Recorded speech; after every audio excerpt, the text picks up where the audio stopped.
எங்களை அதிகமாய் நேசிக்கிற எங்கள் பரலோக பிதாவே, உம்முடைய குமாரனாகிய இயேசுவின் நாமத்தில் இந்த காலை நேரத்தில் உம்முடைய முகத்தை நோக்கி நாங்கள் பார்க்கிறோம்.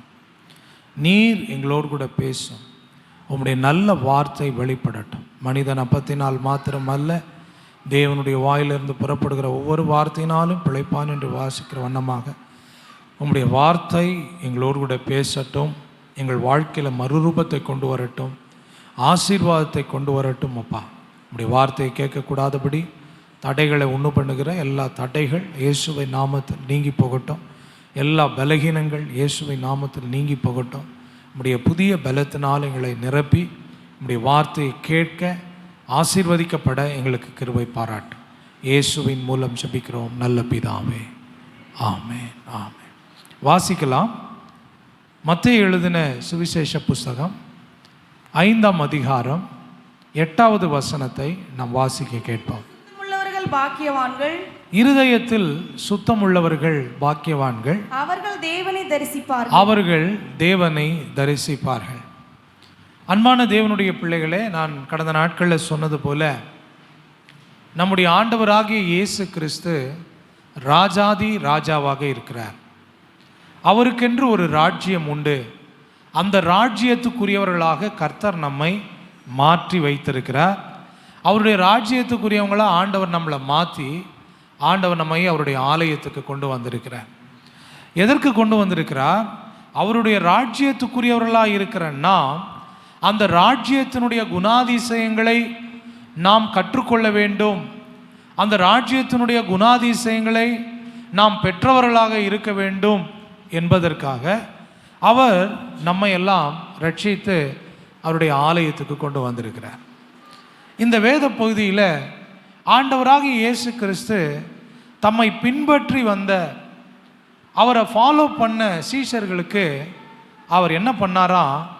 உபதேசித்து ராஜ்யத்தினுடைய குணாதிசயத்தை அவர் கற்றுக் கொடுத்தார். உபதேசித்து என்கிற வார்த்தை கற்றுக் கொடுத்தல் என்பதை பொருள்படுகிறது. கற்றுக் கொடுத்தல். அவர் ஏதோ சாதாரணமாக பிரசங்கம் பண்ணிட்டு போயிடல. தன்னை பின்பற்றி வருகிறவர்களுக்கு அவருடைய ராஜ்யத்தினுடைய குணாதிசயத்தை நீங்களும் நானும் அறிந்து கொள்ள வேண்டும் என்று சொல்லி அந்த ராஜ்யத்தின் குணாதிசயத்தை ஆண்டவர் சீஷர்களுக்கு என்ன பண்ணார்? கற்றுக் கொடுத்தார். அப்போ சீஷர்கள் என்று சொல்லுகிறவர்கள் யார்? இயேசுவை பின்பற்றுகிறவர்கள் என்று சொல்லுகிறவர்கள் யார்? அவர் சொல்லுகிறதை, அவர் கற்றுக் கொடுப்பதை கற்றுக்கொள்ளுகிறவர்கள். கற்றுக்கொண்டு அதை தங்களுடைய வாழ்க்கையில் பயிற்சி செய்கிறவர்கள் தான் அவருடைய சீடர்கள். ஆமென். ஏதோ இந்த காதலை வாங்கி இந்த காதலை விட்டுறது இல்லை. ஆண்டவருடைய சீஷர்கள் என்று சொன்னால் அவர் சொல்லுகிறத கேட்டு நம்முடைய வாழ்க்கையில் அதை என்ன செய்யணும்? நம்ம பயிற்சி செய்யணும், அதை வாழணும். அதை உங்கள்கிட்ட என்கிட்ட ஆண்டவர் எதிர்பார்க்கிறார். அவரை பின்பற்றின சீஷர்களுக்கு ஆண்டவர் என்ன பண்ணார்?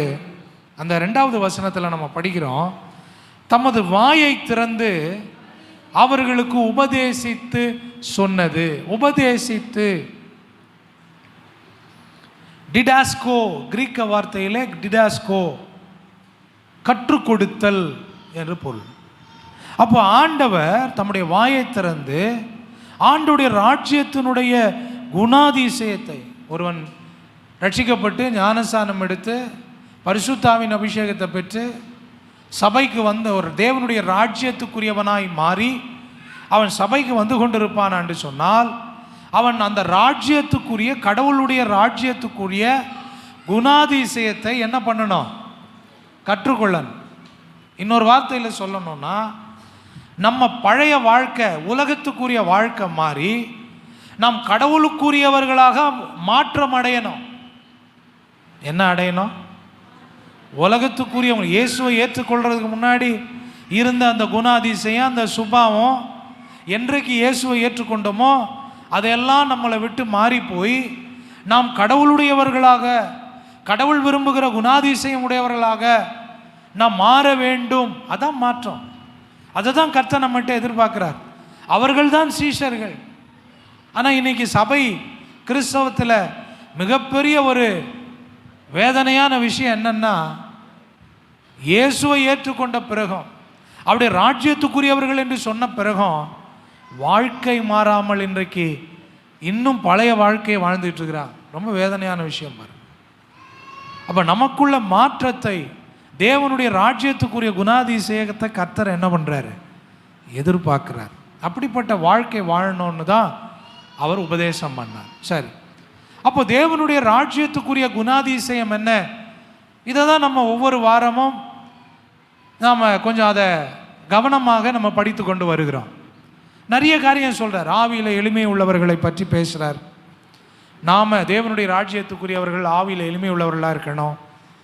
நம்முடைய குற்றங்கள், குறைகள், மீறுதல்களை நினைத்து துயரப்படுகிறவர்களாக, வருந்துகிறவர்களாக, உணர்கிறவர்களாக நாம் இருக்க வேண்டும் என்று ஆண்டவர் நமக்கு போதிக்கிறார். சாந்த குணமுள்ளவர்களாக தேவனுடைய ராஜ்யத்துக்குரியவர்கள் இருக்க வேண்டும் என்று சொல்லுகிறார். நீதியின் மேல், நீதியின் கிரியைகளை செய்கிறதில் பசித்தாகம் உள்ளவர்களாக இருக்க வேண்டும் என்று ஆண்டவர் சொல்றாரு. அடுத்தது அவர் சொல்றாரு, நாம இரக்கமுள்ளவர்களாக இருக்க வேண்டும். தேவனுடைய ராஜ்யத்துக்குரியவர்கள் எப்படி இருக்கணும்? இரக்கமுள்ளவர்களாக இருக்க வேண்டும். நாம் இரக்கமுள்ளவர்களாக இருந்தால் நாம் எதை பெற்றுக்கொள்வோமா? we will attain the mercy. நாம் இரக்கத்தை பெறுகிறவர்களாக இருப்போம். நாம் இரக்கம் காட்டினா நம்முடைய வாழ்க்கையில் பரலோக ராஜ்யத்துக்கு போய் சேருகிற அந்த இரக்கத்தை நம்முடைய வாழ்க்கையில் என்ன செய்கிறவங்களா இருப்போம்? பெறுகிறவர்களாக இருப்போம். ஆண்டவர் சொன்னார், பலியை அல்ல நான் எதை விரும்புகிறேன்? இரக்கத்தை விரும்புகிறேன். சரி, நிறைய நேரம் நம்ம ரொம்ப மத சம்பந்தமான ஆள், ரொம்ப பக்தியான ஆளுன்னு வெளியே காட்ட நினைக்கிறோம். ஆனால் ஆண்டவர் எதிர்பார்க்கிற அந்த இரக்கம் நம்முடைய வாழ்க்கையில் இல்லை. நம்முடைய கணவன்கிட்ட, மனைவி கிட்ட, பிள்ளைகிட்ட, நம்முடைய உடன்பிறப்புங்க கிட்ட, பெற்றோரிடத்தில், பிள்ளைகளிடத்தில், உறவுகளிடத்தில், நண்பர்களிடத்தில், திருச்சபை மக்களிடத்தில் நிறைய நேரம் நாம் நம்ம பக்தியை காட்டுறோம். ஆனால் எதை காட்ட மாட்டேங்கிறோம்? இரக்கத்தை காட்ட மாட்டேங்கிறோம். ஆண்டவர் சொன்னார், பலியை அல்ல நான் இரக்கத்தை விரும்புகிறேன்னு சொன்னார். ரெண்டாவது அவர் சொன்ன விஷயம் என்னன்னா, அன்றைக்கு பக்திமான்கள் இருந்தாங்க. பரிசேயர், வேதபாரகர், இவங்கெல்லாம் பக்திவான்கள், மத சம்பந்தமான ஆட்கள். ரொம்ப மத காரியத்தில் ரொம்ப வைராக்கியமாக இருப்பாங்க. இன்னும் சொல்ல போனால் மதம் பிடிச்சவங்க போல இருப்பாங்க. ஆண்டவர் அவங்கள பார்த்து சொன்னார், எப்பா கொசுவை வடிகட்டிட்டு எதை முழுங்குறீங்க? எதை முழுங்குறீங்க? ஒட்டகத்தை முழுங்குறீங்கப்பா. வெந்தயம், சீரகம், ஒத்தலாம்பலாம் நீங்கள் தசமமாக கொடுக்குறீங்க, காணிக்கை கொடுக்குறீங்க, எல்லாம் மத சம்பந்தமான காரியங்கள்லாம் கரெக்டாக பண்ணுறீங்க. ஆனால் நீதி, இரக்கம், விசுவாசத்தை என்ன பண்ணிடுறீங்க? விட்டுடுறீங்க, முழுங்கிடுறீங்க, அதை விட்டுறீங்க. இல்லை, எது ரொம்ப முக்கியம்? அதையும் செய்யணும், இதையும் செய்யணும். சொல்லுங்கள், அதையும் செய்யணும், இதையும் செய்யணும். பக்திக்கான விஷயங்கள் நம்மக்கிட்ட இருக்கணும், அதே நேரத்தில் ராஜ்யத்துக்குரிய குணாதிசயம் நம்மக்கிட்ட இருக்கணும். மூணாவது அவர் சொன்னார், எனக்கு பிறன் யார் அப்படின்னு ஒரு வாலிபன் வந்து ஆண்டவர்கிட்ட கேட்டான். ஆண்டவர்கிட்ட வந்து அவன் ரொம்ப பக்திமான் மாதிரியும், ரொம்ப நல்ல கிறிஸ்தவன், ரொம்ப என்ன சொல்கிறது, ஃபஸ்ட் கிளாஸ் கிறிஸ்தவன் மாதிரி தன்னை காமிக்கிறதுக்கு ஆண்டவர்கிட்ட வந்து, ஆண்டவரே நான் நித்திய ஜீவனை அடையிறதுக்கு என்ன பண்ணணும் அப்படின்னா, ஆண்டவர் சொன்னார், எப்பா நீ என்ன பண்ண தெரியுமா? ஆண்டவர் சொல்லியிருக்கிற கற்பனைகள்லாம் நீ கை கொள்ளு அப்படின்னார். அவன் சொன்னான், அதெல்லாம் அப்பத்துலேருந்தே நான் கை கொள்ளுட்டு இருக்கிறேன் அப்படின்னா. உடனே ஆண்டவர் சொன்னார், சரிப்பா அதெல்லாம் இருக்கட்டும், உன்னை போல் பிறனை என்ன பண்ணு, நேசினார். அவன் கேட்டான், எனக்கு பிறன்னு சொல்கிறவன் யார் நான் நேசிக்கணும்? நான் தான் என்னுடைய யூதன் சகோதரன் நான் நேசிக்கிறேனே. ஆண்டவர் சொன்னார், அதெல்லாம் கரெக்டு, நீ உன் ரத்தம் சம்பந்தமான ஆளை நேசிக்கிற, உன் குடும்பத்தில் இருக்கிறவங்களை நேசிக்கிற, உன்னுடைய இனத்தான் யூதனை நேசிக்கிற. ஆனால் நீ நேசிக்க வேண்டியவர் யார் தெரியுமா? நீ யாரை வெறுக்கிறியோ அவனை நீ என்ன பண்ணணும்? நேசிக்கணும். அதுக்கு ஒரு ஓமையை சொன்னார். ஒரு மனுஷன், யூதன், எருசலேம்லேருந்து எரிகோவுக்கு பிரயாணமாக போனான். போகிற வழியில் கல்லர்கிட்ட மாட்டிக்கிட்டான், கொள்ளைக்காரங்க கிட்ட மாட்டிக்கிட்டான். அவனை அடித்து கோமணத்தோட நடு ரோட்டில் விட்டுட்டு எல்லாத்தையும் எடுத்துகிட்டு போயிட்டானுங்க. அவன் உயிருக்கு போராடிக்கிட்டு அவன் உட்காந்து படுத்துக்கிட்டு இருக்கிறான். அந்த வழியாக ஒரு ஆசாரியன் வர்றார். யார் வர்றாரு? தேவனுடைய ஆலயத்தில் ஆசாரிய ஊழியம் செய்கிற ஒரு ஆசாரியன் வர்றார், ஒரு பாஸ்டர் வர்றார். அவருக்கு டைம் ஆயிடுச்சு. கீழே விழுந்து கிடக்கிறவனை பற்றிலாம் அவருக்கு இறக்கம் இல்லை. நான் போய் ஆசாரிப்பு கூடாரத்தில் வந்து ஊழியம் செய்யணும் அப்படின்ட்டு அவர் பாட்டுன்னு பார்த்துட்டு பார்க்காம ஒதுங்கி போயிட்டார். ரெண்டாவது அவருக்கு அசிஸ்டண்ட் லேவியன் வர்றார். அவரும் பார்த்துட்டு பார்க்காம போயிடறான். இவங்க 2 பேரும் யாருன்னு பார்த்தீங்கன்னா, நாங்கள் கடவுளுக்காக வைராக்கியமாக இருக்கிறவர்கள்னு சொல்கிறவங்க. 3வது ஒருத்தன் வந்தான், சமாரியன். அவன் இந்த யூதர்களால் அடித்து உயிருக்கு போராடிட்டு இருக்கான் பாருங்க. அவனால் வெறுக்கப்பட்டவன், அவனால் தாழ்த்தப்பட்டவனான நினைக்கப்பட்டவன், அவனால்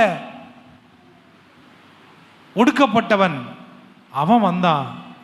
அவன் பாருங்க, தான் போகிற வேலையை கூட யோசிக்கல. இவன் இப்படி பாதிக்கப்பட்டு கிடக்கிறானே, ஐயோ உயிருக்கு போராடிக்கிட்டு இருக்கிறானே, அவன் மேலே மனதுருகி அவன் கிட்ட வந்து அவன் காயத்தையெல்லாம் கட்டி துடைத்து அவன் வண்டியில் உட்கார வச்சுக்கிட்டு ஹாஸ்பிட்டலுக்கு கொண்டு போய் விட்டுட்டு அங்கே டாக்டர்கிட்ட சொல்லி, நீங்கள் பார்த்துக்குங்க, இன்னும் கொஞ்சம் அதிகமாக செலவானா வந்து நான் திரும்பி கொடுக்குறேன் அப்படின்னு யாரோ ஒரு மனிதன், தன்னை வெறுக்கக்கூடிய ஒடுக்கக்கூடிய ஒரு மனிதனுக்கு அவன் இறங்கி உதவி செய்து கொண்டு போய் இவ்வளோ உதவி செஞ்சான். அப்போ பாருங்க, ஏசு அவனை பார்த்து கேட்டார், இந்த 3 பேரில் அடிபட்டு கிடந்தானே அவனுக்கு யார் பிறன்? அப்போ அவனே சொன்னான், யார் இரக்கம் செஞ்சானோ அவனே பிறனாக இருந்தான். அப்போ நீயும் போய் அந்த மாதிரி செய். உன் சத்துருக்களை நேசி, உனக்கு தீமை செய்கிறவங்களை நேசி, அவங்களுக்கு இரக்கம் பாராட்டு.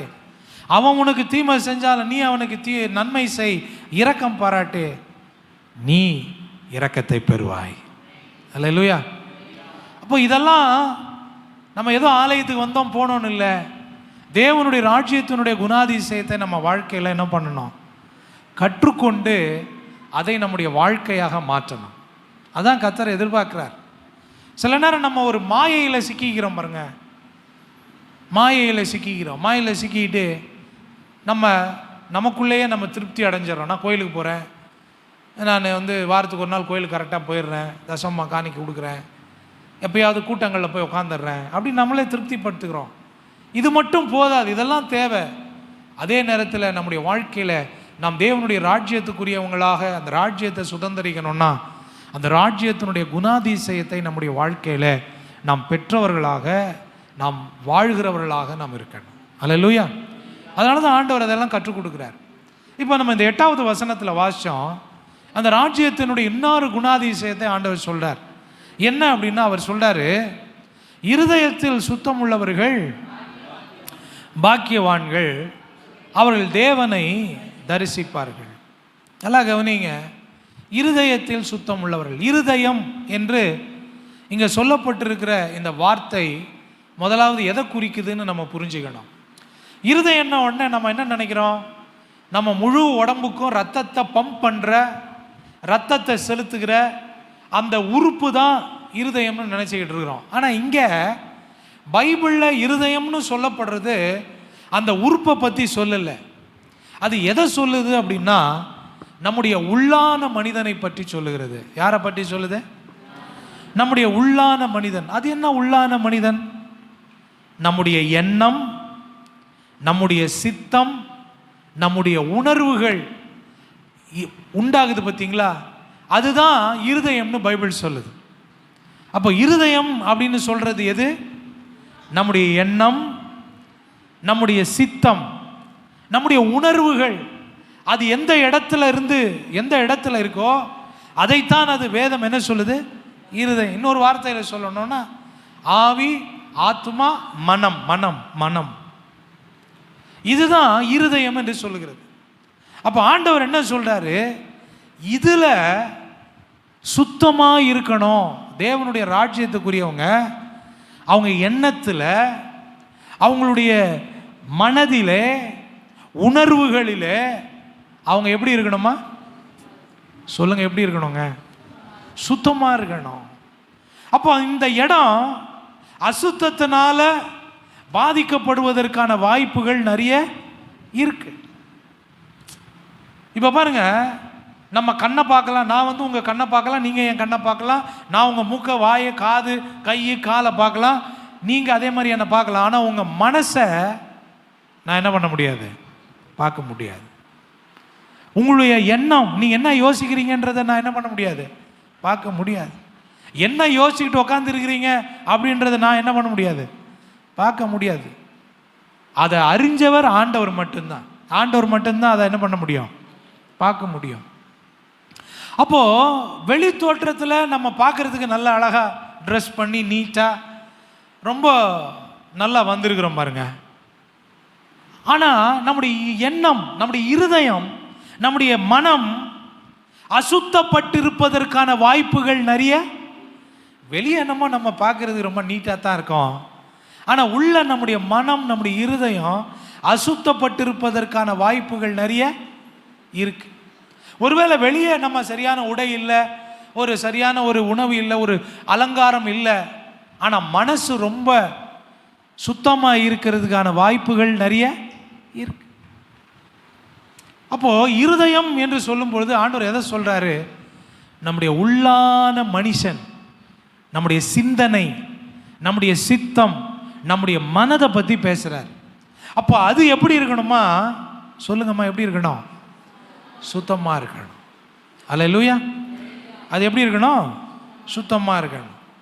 இந்த சுத்தம் அப்படின்ற வார்த்தை பார்த்தீங்கன்னா பழைய ஏற்பாட்டில் ரொம்ப ஆழமான அர்த்தத்தை உடைய ஒரு வார்த்தை. பழைய ஏற்பாட்டில் மிக ஆழமான அர்த்தம் உடைய ஒரு வார்த்தை.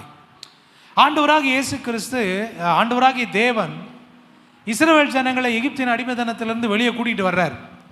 கூட்டிகிட்டு வரும்போது ஆண்டவர் அவர்களுக்கு நியாயப்பிரமாணத்தை கொடுத்தார். என்ன கொடுத்தாரு, அவங்க எப்படி வாழணும், எப்படி இருக்கணும், எப்படிலாம் அவங்க இந்த உலகத்தில் இருக்கும்போது இருக்கணும்னு அவருடைய வார்த்தையை, சட்டத்திட்டங்களை இஸ்ரவேல் ஜனங்களுக்கு கொடுத்தார். அந்த சட்டத்திட்டத்தின்படி அவங்க வாழணும் அப்படின்னு ஆண்டவர் விரும்பினார்.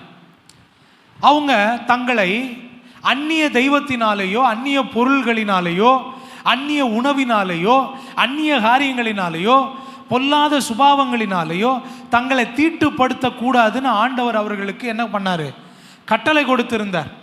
நீங்கள் பழைய ஏற்பாட்டில் அதெல்லாம் பார்க்கலாம். இதை சாப்பிடாத, இதை பண்ணாத, அங்கே போகாத, இதை செய்யாத, ஆண்டவர் நிறைய பிரமாணங்களை கொடுத்தார். எதுக்குன்னா அவங்க அந்நிய காரியத்தினால, அந்நிய வழிபாட்டினால அவங்க தங்களை என்ன பண்ணக்கூடாது, தீட்டுப்படுத்திடக்கூடாது, அசுத்தமாக்கிடக்கூடாது. அப்போது அதனால தான் ஆசாரிப்பு கூடாரத்தை கொடுத்தார். ஆசாரிப்பு கூடாரம் ஒரு பரிசுத்தமான ஒரு பகுதி, அதில் எல்லாரும் உள்ளே போயிட முடியாது. ஜனங்கள்லாம் அந்த ஆசாரிப்பு கூடாரத்துக்கு வெளியே தான் நிற்கணும். லேவியர்கள் அந்த லேவியர்கள் அவர்கள் அந்த பிரகாரத்துக்குள்ளே அவங்க என்ன பண்ணலாம், கடவுளுடைய வேலைகளை என்ன செய்யலாம். ஆசாரியர்கள் பரிசுத்த ஸ்தலத்துக்குள்ளே போகலாம். பிரதான ஆசாரியன் வருஷத்துக்கு ஒரு முறை மகா பரிசுத்த ஸ்தலத்துக்குள்ளே போகலாம். இப்படி ஆண்டவர் பரிசுத்தத்தை குறித்து ஜனங்கள் தங்களை தீட்டுப்படுத்தக்கூடாது, தங்களை காத்து கொள்ள வேண்டும் என்பதில் கர்த்தர் மிகவும் கர்த்தனை உள்ளவராக இருந்தார்.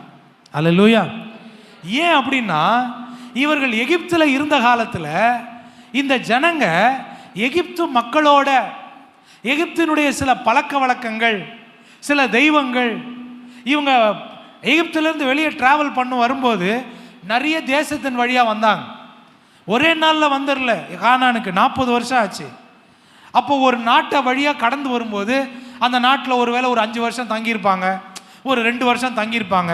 அப்படி தங்கி இருக்கும்போது அங்கே இருக்கக்கூடிய சில அசுத்தங்களை இவங்க என்ன பண்ணிடுறாங்க, கற்றுக்கொள்ளுகிறாங்க. தெரியாமல் அவங்க வாழ்க்கையில், அவங்களுடைய வாழ்க்கை முறையில் வந்து மிங்கிள் ஆயிடுது, கலந்துருது.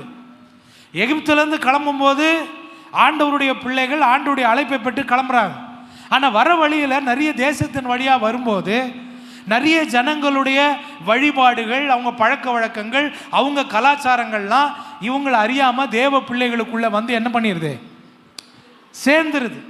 இப்போ இவங்களை இந்த அந்நிய வழிபாடுகள்லேருந்து, அந்நிய பழக்க வழக்கங்கள்லேருந்து அவங்கள சுத்திகரித்து அவங்கள பிரித்தெடுக்கிறதுக்கு ஆண்டவர் பிரமாணங்களை கொடுக்குறார்.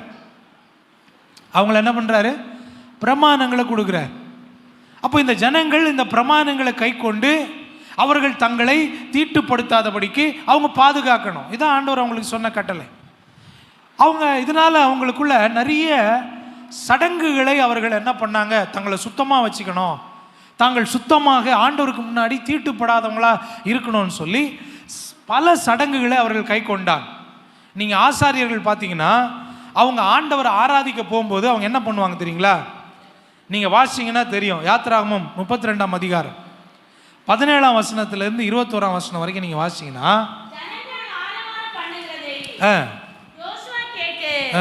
மோசே நோக்கி பாளையத்தில் யுத்தத்தின் இரைச்சல் உண்டாயிருக்கிறது என்றான். அதற்கு மோசே, அது ஜெயத்தொனியாகிய சத்தமும் அல்ல, அபஜெயத்தொனியாகிய சத்தமும் அல்ல, பாடலின் சத்தம் எனக்கு கேட்கிறது என்றான். அவன் பாளையத்துக்கு சமீபித்து அந்த கன்று குட்டியையும் நடனத்தையும் கண்டபோது மோசே கோபம் உண்டவன் ஆகி. யாத்ராகமம் 32:17 நீங்கள் அந்த வேத பகுதியை நீங்கள் வாசிங்கன்னா அங்கே பாருங்க, அவர் அங்கே என்ன சொல்கிறாருன்னா, அவர்கள் அங்கே நீங்கள் வாசிங்கன்னா அந்த வேத பகுதி இப்படி சொல்லுது, அவர்கள் ஆசாரியர்கள் ஆண்டவர் ஆராதனை பண்ணுறதுக்கு முன்னாடி அவங்க என்ன பண்ணணும் தெரியுங்களா? அவங்க கை கால்களை கழுவிட்டு அவர்கள் என்ன பண்ணணும்? சுத்திகரிக்கணும். தங்கள் கை கால்களை அவர்கள் சுத்திகரித்து தான் அவங்க என்ன பண்ணணும் அப்படின்னா அந்த ஆண்டவரை ஆராதிக்கிறதுக்கு போவாங்க. இப்படி நிறைய சடங்குகளை அவங்க வச்சுருந்தாங்க பாருங்க. இது என்ன ஆச்சு அப்படின்னா நாளடைவில், நல்லா கவனிக்கணும், முக்கியமான விஷயத்தை சொல்கிறேன். நாளடைவில் இவர்கள் தங்களை தீட்டுப்படுத்தாதபடி காத்து கொள்வதற்கு நிறைய சடங்குகளை அவர்கள் கை கொண்டு கொண்டிருந்த அவர்கள் நாளடைவில் இவங்க வெளிப்புறமாக தங்களை சுத்தம் பண்ணுறதுல தான் இவங்க கவனம் செலுத்தினாங்களே தவிர எதில் கவனம் செலுத்தலை? சொல்லுங்கம்மா, எதில் கவனம் செலுத்தலை? வெளிப்பிரகாரமாக தங்களை சுத்தம் படுத்துறதுல தான் அவங்க ரொம்ப கவனம் செலுத்தினாங்களே தவிர அவர்கள் தங்களுடைய உள்ளான வாழ்க்கை, உள்ளான மனிதனை சுத்தப்படுத்துறதுல அவங்க கவனம் செலுத்தவில்லை. இன்னைக்கு நிறைய நேரம் கிறிஸ்தவ வாழ்க்கை கூட, இன்னைக்கு அநேக கிறிஸ்தவருடைய வாழ்க்கை கூட எப்படி ஆயிடுச்சுன்னா, கிறிஸ்தவெல்லாம் மாறின உடனே சிலர் தங்களுடைய உடையை மாற்றுறாங்க, நல்லது தான். உடனே நாங்களுடைய உடையை வச்சு நாங்கள் ரொம்ப பக்தியாக இருக்கிறோம், நாங்கள் ஆண்டவருடைய பிள்ளைன்னு நினைக்கிறாங்க. வெளி தோற்றத்தில் நிறைய மாற்றங்களை உண்டாக்கி வெளியே தோற்றத்தில் பக்தியாக கிறிஸ்தவர்களாக காண்பிக்கிறார்கள். ஆனால் ஒரு விஷயத்தை புரிஞ்சுக்கணும், நம்முடைய ஆண்டவர் வெளி தோற்றத்தை வைத்து நம்மை எடை போடுகிறவர் அல்ல, உள்ளான இருதயத்தை பார்க்கிறவர். சாமுவேலுக்கு அதான் ஆண்டவர் சொன்னார். அவர் முதல் ராஜாவை அபிஷேகம் பண்ணுறதுக்கு, 2வது ராஜாவை அபிஷேகம் பண்ணுறதுக்கு ஈசாயினுடைய வீட்டுக்கு போகிறார். போனால் அங்கே நல்ல வாட்டசாட்டமான வாலிபர்கள் ஈசாயினுடைய பிள்ளைகள் நிறுத்தி வச்சிருக்கிறார். இந்த சாமுவேல் தீர்க்கதரிசி தான். போன உடனே அவங்க பார்க்குறாரு, நல்ல வாட்டசாட்டமாக இருக்காங்க, ஒருவேளை ஆண்டவர் இந்த பிள்ளைகளில் யாராவது ஒருத்தரை தான் ஆண்டவர் அபிஷேகம் பண்ண போகிறார் பொழுது ராஜாவான்னு உடனே ஆண்டவர் சொல்கிறதுக்கு முன்னாடியே போயிட்டு அவங்க மேலே கையை வைக்கிறார். ஆண்டவர் அபிஷேகம் பண்ணுறாரா இல்லையான்னு பார்க்குறது. உடனே ஆண்டவர் சொன்னார், எப்பா நீ மனுஷன் பார்க்குற மாதிரி பார்க்குற, மனுஷனும் முகத்தை பார்க்கிறான், கர்த்தரோ இருதயத்தை ஆராய்ந்து பார்க்கிறார். அல்லேலூயா. இப்போ நிறைய நேரம் நம்முடைய வெளி தோற்றத்தில் நம்ம ரொம்ப கவனம் செலுத்து, நம்ம அலங்காரம் பண்ணுறது, நம்மளை ரொம்ப பர்ஃபெக்டாக நம்மளை மற்றவங்களுக்கு முன்னாடி நான் எப்படி இருக்கிறேன் பாரு அப்படின்னு நம்ம காட்டுறதுல ரொம்ப கவனம் செலுத்துகிறோம். ஜனங்க அதை நம்மளை பார்க்குறாங்களோ பார்க்கலையோ, நிறைய பேர் அதை நம்மளை கவனிக்கிறதுமே இல்லை. ஆனால் நம்மளை கவனிக்காததுக்காக அதிக நேரத்தை நம்ம செலவு பண்ணி நம்மளை ரொம்ப ப்ரெசன்ட் பண்ணுறதுக்கு பண்ணுறோம், நல்லது தான். ஆனால் அதோடு கூட ஒரு விஷயத்தை நம்ம தெரிஞ்சுக்கணும், நம்முடைய உள்ளத்தில் மறைந்திருக்கிற அந்த குணத்தை கர்த்தர் பார்க்குறார், அதில் பிரியமாக இருக்கிறார் அப்படின்றத நம்ம புரிஞ்சுக்கணும். பாருங்கள், ஆண்டவர் அதான் சொன்னார். 1 பேதுரு 3ஆம் அதிகாரத்தில் அவர் சொல்கிறாரு, மயிரை பின்னி பொன் ஆபரணங்களை அணிந்து உயர்ந்த வஸ்திரங்களை உடுத்தி கொள்ளுதலாகிய புறங்கான அலங்கரிப்பு உங்களுக்கு அலங்காரமாக இராமல் அழியாத அலங்கரிப்பாக இருக்கிற சாந்தம் அமைதலுள்ள ஆவியாகிய இருதயத்தில் மறைந்திருக்கிற குணமே உங்களுக்கு அலங்காரமாக இருக்க கிடவுது. அதுவே தேவனுடைய பார்வையில் எது which is very precious in the sight of God, தேவனுடைய பார்வைக்கு முன்பாக எது ரொம்ப விலையேறப்பெற்றது அப்படின்னா உள்ள மறைந்திருக்கிற குணம். வெளியே நம்ம ரொம்ப பெருசாக நம்மளை நம்முடைய உள்ளான வாழ்க்கை, அந்தரங்க வாழ்க்கையெல்லாம் மறைச்சி நம்மளை ரொம்ப பெரிய ஆள் மாதிரி வெளி தோற்ற அலங்காரத்தில் நம்ம காட்டலாம். ஆனால் அதில் ஆண்டவர் ரொம்ப பிரியப்படுறது இல்லை, அதை கர்த்தர் விரும்பலை. ஆனால் எதை விரும்புகிறாரு அப்படின்னா உள்ளத்தில் மறைந்திருக்கிற குணம், அதான் ரொம்ப ஆண்டவர் விரும்புகிறார். அப்போ இந்த இஸ்ரவேல் ஜனங்களுடைய வாழ்க்கை எப்படி மாறிடுச்சுன்னா, வெளி தோற்றத்தில் கை கழுவாமல் சாப்பிட மாட்டாங்க, வெளியே போயிட்டு வந்தால் கால் கழுவாமல் வீட்டுக்குள்ளே வரமாட்டாங்க, ஆராதனைக்கு போனால் கையை காலை கழுவாமல் பண்ண மாட்டாங்க. இதெல்லாம் நல்லா தான் இருந்துச்சு. ஆனால் உள்ளத்துக்குள்ளே பார்த்தீங்கன்னா அவங்க வாழ்க்கை என்ன செய்யலை, மாறலை. தேவனுடைய ராஜ்யத்துக்குரிய குணாதிசயம் அவங்களுக்கு இல்லை. அதனால தான் ஆண்டவர் இந்த இஸ்ரவேல் ஜனங்களை பார்த்து சொன்னார். என்ன சொன்னார் வாசிக்கலாம். மார்க் எழுதின சுவிசேஷ புஸ்தகம் 7ஆம் அதிகாரம் 1-8 வசனங்களை ஒருவர் வேகமாய் வாசிக்கலாம். எருசலேமில் இருந்து பரிசேயரும் வேதபாரரில் சிலரும் அவரிடத்தில் கூடி வந்தார்கள், இயேசுவினிடத்திலே வந்தார்கள். அப்பொழுது அவருடைய சீஷர்களில் சிலர் கழுவாமல் அசுத்த கைகளாலே போஜனம் பண்ணுகிறதை அவர்கள் கண்டு குற்றம் பிடித்தார்கள். போஜனம் பண்ணுகிறதை கண்டு குற்றம் கண்டுபிடித்தார்கள். ஏனெனில் பரிசேயர் முதலிய யூதர் அனைவரும் முன்னோர்களின் பாரம்பரியத்தை நல்லா கவனிங்க, முன்னோர்களின் பாரம்பரியத்தை கைக்கொண்டு அடிக்கடி கை கழுவினால் ஒழிய சாப்பிட மாட்டார்கள். கடையிலிருந்து வரும்போதும் ஸ்நானம் பண்ணாமல் சாப்பிட மாட்டார்கள். வெளியே இருந்து வந்தாலும் குளிக்காம சாப்பிட மாட்டாங்க. அப்படியே செம்புகளையும் கிண்ணங்களையும், அப்படியே வீட்டுல சொம்ப கழுவுறது, கிண்ணங்களை கழுவுறது, குடங்களை கழுவுறது, கழுவுகிறதும் அல்லாமல் வேறு அநேக ஆசாரங்களையும் கை கொண்டு வருவார்கள். போதும். பாருங்க என்ன சொல்றாரு. இந்த அங்க இருக்கிற இந்த பரிசேயர், வேத பாரகர், இவங்கெல்லாம் என்ன பண்ணுவாங்களாம், அடிக்கடி கை கழுவாங்க. நம்ம கழுவுறோம், நம்ம கூட கழுவணும் பாருங்க. கொரோனா காலத்தில் அடிக்கடி கையை போய் என்ன பண்ணிட்டு இருப்போம், கொரோனா வந்துட போகுதுன்னு கழுவணும். இது கொரோனாக்காக கழுவல, அவங்கள தங்களை என்ன பண்ணிக்கிறாங்களாம், சுத்தம் பண்ணுறாங்க. வெளியே இருந்து வந்தால் உடனே குளிச்சுட்டு தான் சாப்பிடுவாங்க. அப்புறம் சும்மா இருக்க மாட்டாங்க, உடனே பாத்திரத்தை எப்போ வீட்டில் இருக்கிற பாத்திரங்கள் சுத்தமாக இருந்தால் கூட அது இன்னொரு முறை கழுவுறது. ஏன்னா கொஞ்சம் ஏதாவது ஆச்சாரம்னு என்ன பண்ணுவாங்க, எல்லாத்தையும் இந்த யூதர்கள் என்ன பண்ணிக்கிட்டு இருந்தாங்க, ரொம்ப பண்ணிக்கிட்டு இருந்தாங்க. ஆனால் இதெல்லாம் பண்ணாங்களே தவிர உள்ளான குணத்தை சுத்தம் பண்ணுறதை என்ன பண்ணிட்டாங்க, விட்டுட்டாங்க. நீ நிறைய நேரம் நம்ம அப்படித்தான் ரொம்ப நம்மளை ரொம்ப வெளி தோற்றத்தில் ஒன்று பண்ணால் சிலர் ஓவர் அலங்காரம், இல்லைன்னா எல்லாத்தையும் தூக்கி போட்டு அப்படியே இருப்பாங்க. அதுவும் நல்லது தான், இதெல்லாம் நல்லது தான். ஆனால் ஆண்டவர் என்ன சொல்கிறாரு, உன் இருதயம் சுத்தமாக இருக்கணும். எது சுத்தமாக இருக்கணும்? நம்முடைய இருதயம், நம்முடைய எண்ணம், நம்முடைய சித்தம், நம்முடைய உணர்வுகள் எப்படி இருக்கணுமா, சுத்தமாக இருக்கணும். இவங்க பாருங்க, உடனே சீசரில் பார்த்து குற்றம் கண்டுபிடிக்கிறாங்க. சீசர்கள் இயேசுநாதர் பின்னாடி வந்தாங்க. அவங்க என்ன பண்ணாங்க, இந்த மாதிரி சும்மா வெளிப்புறமான சுத்தம்லாம் ஒன்றும் அவங்க முக்கியத்துவம் கொடுக்கல. அவங்க வெறும் கையில் எடுத்து சாப்பிட்றாங்க. உடனே இவங்க குற்றம் கண்டு, எப்படி சாப்பிட்லாம், கை கழுவி தான் என்ன பண்ணோம் சாப்பிடும். அவங்க கை சுத்தமாக தான் இருக்குது, அசுத்தமாக இல்லை, எப்படி சாப்பிட்லாம், குற்றம் கண்டுபிடிக்கிறான். அப்போ தான் ஆண்டவர் சொன்னார், என்ன சொல்கிறார் பாருங்களேன், தொடர்ந்து வாசிங்க.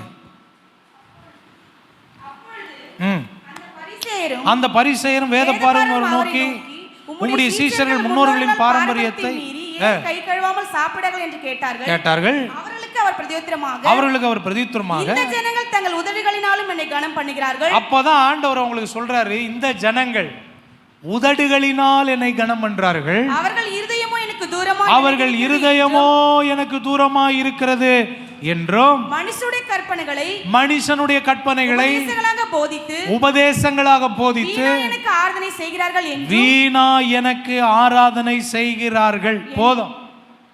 ஏசாயா தீர்க்கதரிசி சொன்ன தீர்க்க தரிசனத்தை சுட்டி காட்டி அந்த ஜனங்கள், குற்றம் கண்டுபிடிச்ச ஜனங்களை பார்த்து சொல்றாரு, இவங்க வீணா எனக்கு ஆராதனை செய்கிறார்கள். உதடுனால என்ன கனம் பண்றாங்க, ஆனா இருதயமோ அப்போ ஆண்டவர் சொல்றாரு, என்ன சொல்றாரு தெரியுங்களா?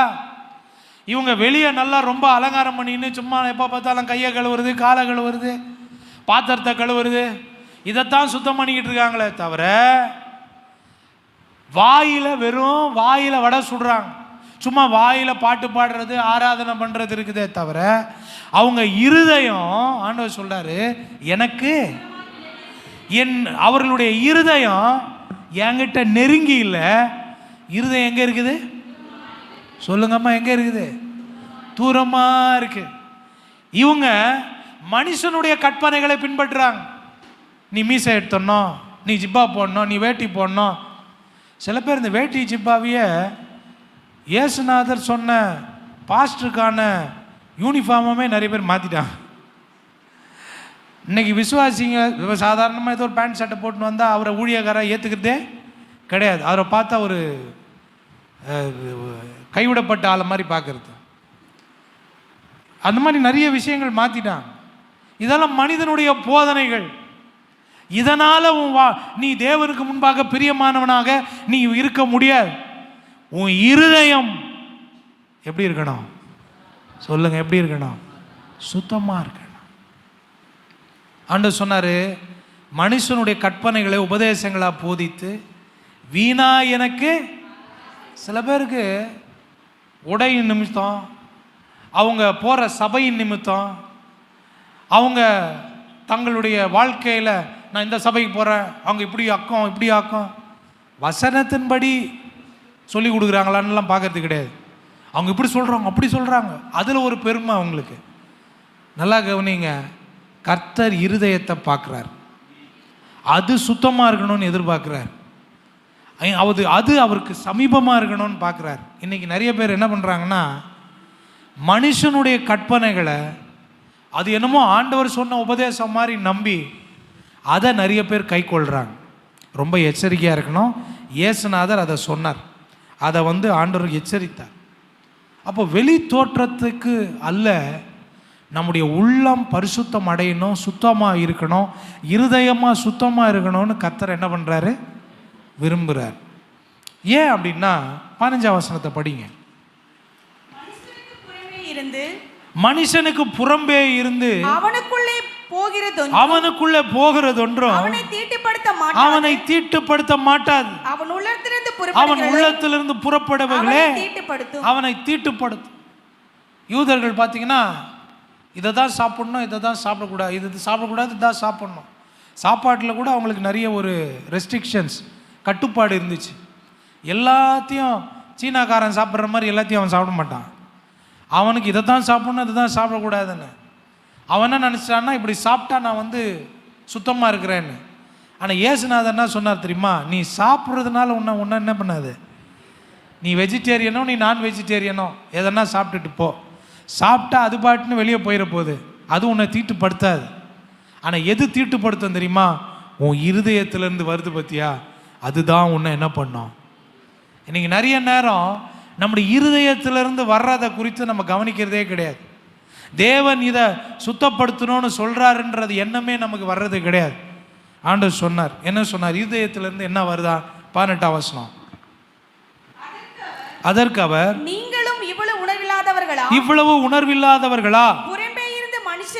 புறம்பே இருந்து மனுஷனுக்குள்ளே போகிறது ஒன்றும் அவனை தீட்டுப்படுத்தாது என்று அறிந்து கொள்ளவில்லையா? அது அவன் இருதயத்தில் போகாமல் வயிற்றில் போகிறது.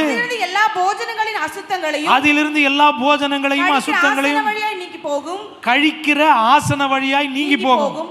நல்லா கவனிங்க, அது போயிடும். ஆனால் மனுஷனுக்குள்ளே இருந்து புறப்படுகிற மனுஷனை தீட்டுப்படுத்தும். நல்லா கவனிக்கணும். இப்பதான் மனுஷனுக்குள்ள இருந்து வருகிறது தான் மனுஷன் என்ன பண்ணும்?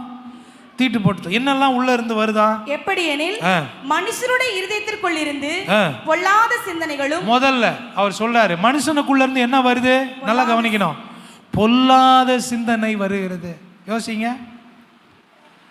இப்ப நம்ம இவ்வளவு நீட்டா உட்கார்ந்துருக்கிறோம், நம்முடைய இருதயத்தில் பொல்லாத சிந்தனை இல்லாம இருக்கா? இருக்கா?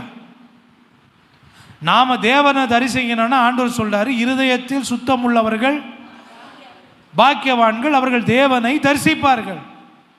அப்போ ஆண்டவர் சொல்றாரு, இருதயம் சுத்தமாகணும்னா இருதயத்திலிருந்து புறப்படுகிற அந்த காரியங்கள் சுத்தப்படுத்தப்படணும். ஆனால் இன்னைக்கு நிறைய பேருடைய இருதயம் சுத்தமாகலையே. இருதயத்தில் பொல்லாத சிந்தனை உட்கார்ந்துருக்கே. அவர் சொல்றார், உள்ளத்திலிருந்து என்ன புறப்படுதா? பொல்லாத சிந்தனைகளும் விபச்சாரங்களும். என்னவா? விபச்சாரம். எங்க இருந்து புறப்படுது? சொல்லுங்க, எங்க இருந்து புறப்படுது? இருதயத்திலிருந்து புறப்படுது. அடுத்தது வேசித்தனங்களும். வேசித்தனங்கள் இருதயத்திலிருந்து புறப்படுது. கொலை பாதகங்களும். கொலை பாதகம். களவுகளும். களவு பொருளாசைகள். களவுனா என்ன? திருடுறது, இன்னொருத்தருடைய பொருளை அபகரிக்கிறது, இன்னொருத்தரதை நமக்கு சொந்தமாக்குறது, திருடு. பொருளாசைகளும். பொருளாசை. துஷ்டத்தனங்களும். துஷ்டத்தனம். கபடும். கபடு. காம விகாரமும். காம விகாரம். வன்கண்ணும். வன்கண். தூஷணமும். தூஷணம். பெருமையும். பெருமை. மதிகேடு. மதிகேடு. இதெல்லாம் எங்க இருந்து வருதுங்க? வெளியிருந்து உள்ள போதா, உள்ள இருந்து வெளியே வருதா? அப்போ நம்முடைய இருதயத்தை கெடுக்கக்கூடிய, தீட்டுப்படுத்தக்கூடிய, அசுத்தப்படுத்தக்கூடிய காரியங்கள் எங்க இருந்து புறப்படுது? இருதயத்திலிருந்து புறப்படும். அப்போ நாம நம்முடைய இருதயம் சுத்திகரிக்கப்படும். அல்லேலூயா. நம்முடைய இருதயம் சுத்தமாக்கப்படும். பாருங்க, நான் சொன்னேன், ஆண்டவர் முகத்தல்ல நம்முடைய இருதயத்தை பார்க்குறார். பக்கத்தில் பார்த்து சொல்லுங்களேன், ஆண்டவர். சொல்லுங்களேன், ஆண்டவர் உங்கள் முகத்தல்ல உங்கள் இருதயத்தை பார்க்குறார். அல்லேலூயா. மனுஷன் முகத்தை பார்ப்பான், ஆனால் தேவனோ இருதயத்தை ஆராய்ந்து பார்க்கிறார். நீங்கள் வாசிச்சிங்கன்னா தெரியும். எரேமியா 17ஆம் அதிகாரம் 9ஆம் வசனம் 10ஆம் வசனத்தில் இப்படி படிக்கிறோம், எல்லாவற்றை பார்க்கிலும் இருதயமே திருக்குள்ளதும். இருதயமே, நல்லா கவனிக்கணும், கடவுளே சொல்றார், மனிதனுடைய எண்ணம், மனிதனுடைய மனம், மனிதனுடைய சித்தம் எப்படிப்பட்டது? எல்லாவற்றை பார்க்கிலும் இருதயமே திருக்குள்ளதும். இருதயமே திருக்குள்ளதும். மகா கேடுள்ளதுமாய் இருக்கிறது. மகா கேடுள்ளதுமாய் இருக்கிறது. திருக்குள்ளதுன்னா டிசிட்ஃபுல், வஞ்சிக்கிறதாக, ஏமாற்றுகிறதாக இருக்குது. எது? இருதயம். இப்போ ஆண்டவரே சொல்றார், இருதயம் மகா திருக்குள்ளதும் கேடுள்ளதுமா இருக்கிறார். அடுத்த வசனம் ரொம்ப முக்கியம். அதை அறியத்தக்கவன் யார்? நல்லா கவனிங்க, கர்த்தராகிய நானே ஒவ்வொருவனுக்கும் அவனவன் வழிகளுக்கும் செய்கைகளின் பலனுக்கும், நல்லா கவனிங்க, அவனவன் வழிகளுக்கும் அவன் செய்கிற செய்கைகளின் பலனுக்கு தக்கதாக கொடுக்கும்படிக்கு இருதயத்தை ஆராய்கிறவரும் உள்ளந்திரியங்களை சோதிக்கிறவருமாயிருக்கிறேன். வேதம் என்ன சொல்லுது? நம்ம ஆராதிக்கிற ஆண்டவர், நம்ம என்ன ட்ரெஸ் போட்டிருக்கிறோம், ஒயிட் போட்டிருக்கிறோமா, கலர் போட்டிருக்கிறோமா, நாம என்ன மாதிரியான அலங்காரம் பண்ணியிருக்கிறோம், நாம எப்படி இருக்கிறோம், இதை பார்க்கலையா, இதை ஆராய்ச்சி பண்ணலையா? எதை பார்க்குறாரு? எதை பார்க்குறாருங்க? இருதயத்தை ஆராய்கிறார். நம்முடைய உள்ளத்தை சோதனை பண்றார், சர்ச் பண்றார். நம்முடைய இருதயத்தை ஆராய்கிறார், இருதயத்தை சோதனை பண்றார். இன்கம் டேக்ஸ்ல இருந்து சில பேர் வீட்டுக்கு வந்து ரைடு வருவாங்க, ஏதாவது வருமானத்துக்கு மீறி ஏதாவது சொத்துக்கித்து சேர்த்து வச்சுக்கிறாரான்னு வீட்டெல்லாம் அலசி ஆராய்ஞ்சி உள்ளே இருக்குது பீரோ வீட்டையே ஒரு அந்த மாதிரி. ஆண்டவர் நம்முடைய இருதயத்தை என்ன பண்ணுறாரா? சொல்லுங்கம்மா, என்ன பண்ணுறாரு? ஆராய்ந்து பார்க்குறாரு. இது தெரியுமா உங்களுக்கு? பக்கத்தில் பார்த்து கேளுங்க, இது உங்களுக்கு தெரியுமா? ஆண்டவர் ஆசீர்வதிக்கிறார், பாதுகாக்கிறார், சுகமாக்குறார், தூக்குறார், இறக்குறார், தாங்குறார், இதெல்லாம் தெரியும். ஆனால் நம்முடைய இருதயத்தை ஆராய்கிறார்னு தெரியுமா? நம்முடைய உள்ளந்திரியங்களை சோதிக்கிறார்னு தெரியுமா? அல்லேலூயா. எதுக்கு சோதிக்கிறாரா? எதுக்கு ஆராயிறாரா? அந்த 10ஆம் வசனத்தில் சொல்றாரு, நானே ஒவ்வொருவனுக்கும் அவனவன் வழிகளுக்கும் செய்கைகளின் பலனுக்கும் கொடுக்கும்படிக்கு வெளிப்படுத்தின விசேஷத்துல அதான் படிக்கிறான். பரிசுத்தமாகிறவன் இன்னும், அப்புறம் நீதி செய்கிறவன் இன்னும், அநியாயம் செய்கிறவன் இன்னும், அசுத்தமா இருக்கிறவன் இருக்கட்டும், சுத்தம் பண்ணாம இருதயத்தை சுத்தம் பண்ணாம அசுத்தமா இருக்கிறவன் இன்னும் அசுத்தமா இருக்கட்டும், நீதி உள்ளவன் இன்னும் நீதி செய்யட்டும், பரிசுத்தம் உள்ளவன் இன்னும் பரிசுத்தமாகட்டும். இதோ சீக்கிரமாய் வருகிறேன், இதோ சீக்கிரமாய் வருகிறேன். சபையே இதோ சீக்கிரமாய் வருகிறேன். அவனவனுடைய கிரியைகளுக்கு தக்கதான பலனை அவனவனுக்கு கிடைக்கிற பலன் என்னோடு கூட வருகிறது. அப்போ இந்த பலன் எதை வச்சு கொடுக்கிறாரு? எதன் அடிப்படையில் கொடுக்கிறாரு?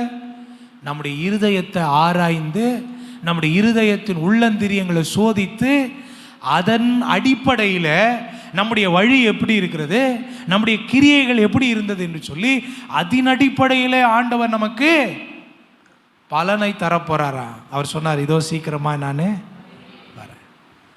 உங்க இருதயம், உங்க எண்ணம், உங்க சிந்தனை எப்படி இருந்துச்சு? எனக்கு தூரமா இருந்துச்சா இல்லை கிட்ட இருந்துச்சா அப்படின்னு நம்முடைய ஆண்டவர் எதை ஆராயிறாரா? சொல்லுங்கம்மா, எதை ஆராயிறாரு? இந்த ஆராதனை முடிஞ்சு போகும்போது ஒரு விஷயத்தை நீங்கள் சாகிற வரைக்கும் மறக்க கூடாது. நம்முடைய உள்ளந்திரியங்களை ஆண்டவர் ஆராய்ந்து பார்க்கிறார். அல்லேலூயா. வெளியே நம்ம மற்றவங்களை ஏமாத்திடலாம். நம்முடைய மத சம்பந்தமான நம்முடைய நடை, உடை, பாவனை, பேச்சை வச்சு மற்றவர்களை நாம் ஏமாற்றலாம். ஆனால் உள்ளந்திரியங்களை ஆராய்கிற, இருதயத்தை ஆராய்கிற ஆண்டவரை ஒரு நாளும் ஏமாற்ற முடியாது. அவர் நம்முடைய இருதயத்தை பார்க்கிறார். நம்முடைய செய்கைக்கு தக்க பலனை கொடுக்கும்படியாக, நம்முடைய கிரியைக்கு தக்க பலனை, நம்முடைய வழிக்கு தக்க பலனை கொடுக்கும்படி நம்முடைய இருதயத்தை கர்த்தர் ஆராய்ந்து பார்க்கிறார். அல்லேலூயா. இன்னும் நிறைய வசனங்களை உங்களுக்கு நான் சொல்ல முடியும். நீங்கள் லூக்கா 16ஆம் அதிகாரம் 15ஆம் வசனத்தை நீங்கள் படிச்சீங்கன்னா அங்கே சொல்றாரு, லூக்கா 16:15, அவர் அவர்களை நோக்கி, நீங்க மனுஷர்கள் முன்பாக நீங்க நீதிமான்களாக காட்டுகிறீர்கள், தேவனோ உங்கள் இருதயங்களை அறிந்திருக்கிறார். என்ன சொல்றாரு? நீங்க மனுஷனுக்கு முன்னாடி ரொம்ப நல்லவங்க மாதிரி, நீதிமான்கள் மாதிரி, நல்ல ஜபிக்கிறவங்கள மாதிரி, நீங்க வசனத்தை கை கொள்றவங்க மாதிரி காட்டுறீங்க. ஏசு சொல்றாரு, உங்களை என்னை பார்த்து தான் சொல்றாரு. என்ன சொல்றாரு? காட்டுறீங்க, ஆனால் தேவனோ நம்ம ஆலயத்துக்கு உள்ள இருந்தாலும் வெளியே இருந்தாலும் இல்லை வீட்டில் இருந்தாலும் ஆண்டவர் சொல்றாரு, தேவனோ என்ன பண்றாரா? உங்கள் இருதயங்களை அறிந்திருக்கிறார். அல்லேலூயா, அல்லேலூயா. அப்போஸ்தலர் நடவடிக்கைகள் 1:24 அப்போஸ்தலர்கள் எப்படி ஜெபம் பண்ணாங்க பாருங்க. அப்போஸ்தலர்களுக்கு என்ன தெரிஞ்சிருக்கு பாருங்க. என்ன தெரிஞ்சு வச்சுட்டு ஆண்டவர்கிட்ட ஜெபம் பண்றாங்க பாருங்க. எல்லாருடைய இருதயங்களையும் அறிந்திருக்கிற கர்த்தாவே போதும். அப்போஸ்தலர்களுக்கு ஆண்டவர் யாருன்னு தெரிஞ்சிருக்குது. அதனால ஆண்டவருக்கு முன்னாடி ஜெபம் பண்ணும்போது, சில நேரம் நம்ம ஜெபம் பண்ணும்போது ஆண்டவருக்கு எதுவுமே தெரியாத மாதிரி நம்ம தான் ஆண்டவருக்கு சொல்லி அவருக்கு தெரிகிற மாதிரி நம்ம போய் ஜெபம் பண்ணிட்டு இருப்போம் ஆண்டவர்கிட்ட போயிட்டு. ஆனால் அப்போஸ்தலர்கள் எப்படி ஜெபம் பண்ணுறாங்க? ஆண்டவரே, எல்லாருடைய இருதயங்களையும் அறிந்திருக்கிற கர்த்தாவே. எப்படி ஜெபம் பண்ணுறாங்க பார்த்தீங்களா? அப்போ அப்போஸ்தலர்களுக்கு தெரிஞ்சிருந்தது, ஆண்டவருக்கு முன்னாடி மறைக்கிறதுக்கு ஒன்றுமே, எல்லாம் வெளியரங்கமாக இருக்குது. அவர் இருதயத்தை ஆராய்ந்து பார்க்கிறவர். அவருக்கு முன்னாடி என் இருதயத்துக்குள்ள எதையும் மறைக்க முடியாது, எல்லாத்தையும் அறிந்திருக்கிறவர். அதனால் அவர்கிட்ட ஜெபம் பண்ணும்போது எடுத்த உடனே சொல்கிறாங்க, இருதயங்களை அறிந்திருக்கிற கர்த்தாவே. அப்படின்னா என்ன அர்த்தம்? ஆண்டவரே, நான் என்ன ஜெபம் பண்ண வந்திருக்கிறேன், நான் என்ன சொல்ல வந்திருக்கிறேன், என் மனசில் என்ன இருக்குதுன்னு உமக்கு தெரியும். உமக்கு மறைவானது ஒன்றுமே இல்லை. இப்போ நம்மளாம் உட்காந்துக்கிட்டு இருக்கோம். நீங்கள் எத்தனை பேர் பிரசங்கத்தை கேட்குறீங்க, இல்லை கேட்குற மாதிரி பாவனையில் உட்காந்துருக்கிறீங்க, இல்லை கற்பனை பண்ணிக்கிட்டு இருக்கீங்கன்னு எனக்கு தெரியாது. உங்கள் முகத்தை பார்க்குறேன், நீங்கள் ஆட்டுற தலையை பார்க்குறேன். ஆனால் நீங்கள் என்ன உங்கள் இருதயத்தில் நினைத்திருக்கிறீங்கன்றத யார் அறிந்திருக்கிறா? சொல்லுங்கள், யார் அறிந்திருக்கிறா? கர்த்தர் அறிந்திருக்கிறார். அல்லேலூயா. நீங்கள் ரோமர் 8ஆம் அதிகாரம் 27ஆம் வசனத்தை படிச்சீங்கன்னா அங்கே இப்படி வாசிக்கிறோம் பாருங்களேன். ரோமர் 8:27, ஆவியானவர் சித்தத்தின்படியே தேவனுடைய சித்தத்தின்படியே பரிசுத்தவான்களுக்காக வேண்டுதல் செய்கிறபடியா இருதயங்களை ஆராய்ந்து பார்க்கிறவர் ஆவியின் சிந்தை என்ன. இந்த வசனம் எல்லாம் எதுக்கு உங்களுக்கு நான் சுட்டி காட்டுறேன்னா, ஒவ்வொரு வசனமும் நமக்கு ஒரு விஷயத்தை உறுதியா சொல்லுது. நம்முடைய ஆண்டவர் நம்முடைய இருதயத்தை ஆராய்ந்து பார்க்கிறார். வெளிப்படுத்தின விசேஷம் 2ஆம் அதிகாரம் 23வது வசனத்தை நீங்க படிச்சீங்கன்னா, அங்கே அந்த சபையை பார்த்து இப்படி சொல்றார். தியத்ரா சபையை பார்த்து சொல்றார். அப்பொழுது நானே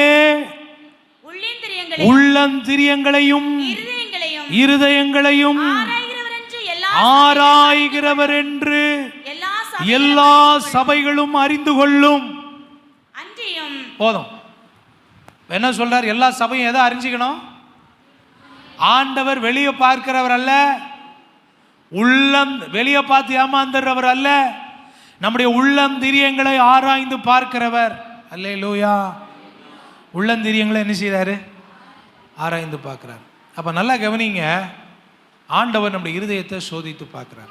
ஆண்டவருக்கு நம்முடைய இருதயத்தினுடைய நிலைகள் தெரியும். தெரியுமா தெரியாதா?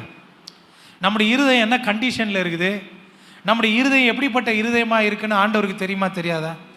நிச்சயமா தெரியும்.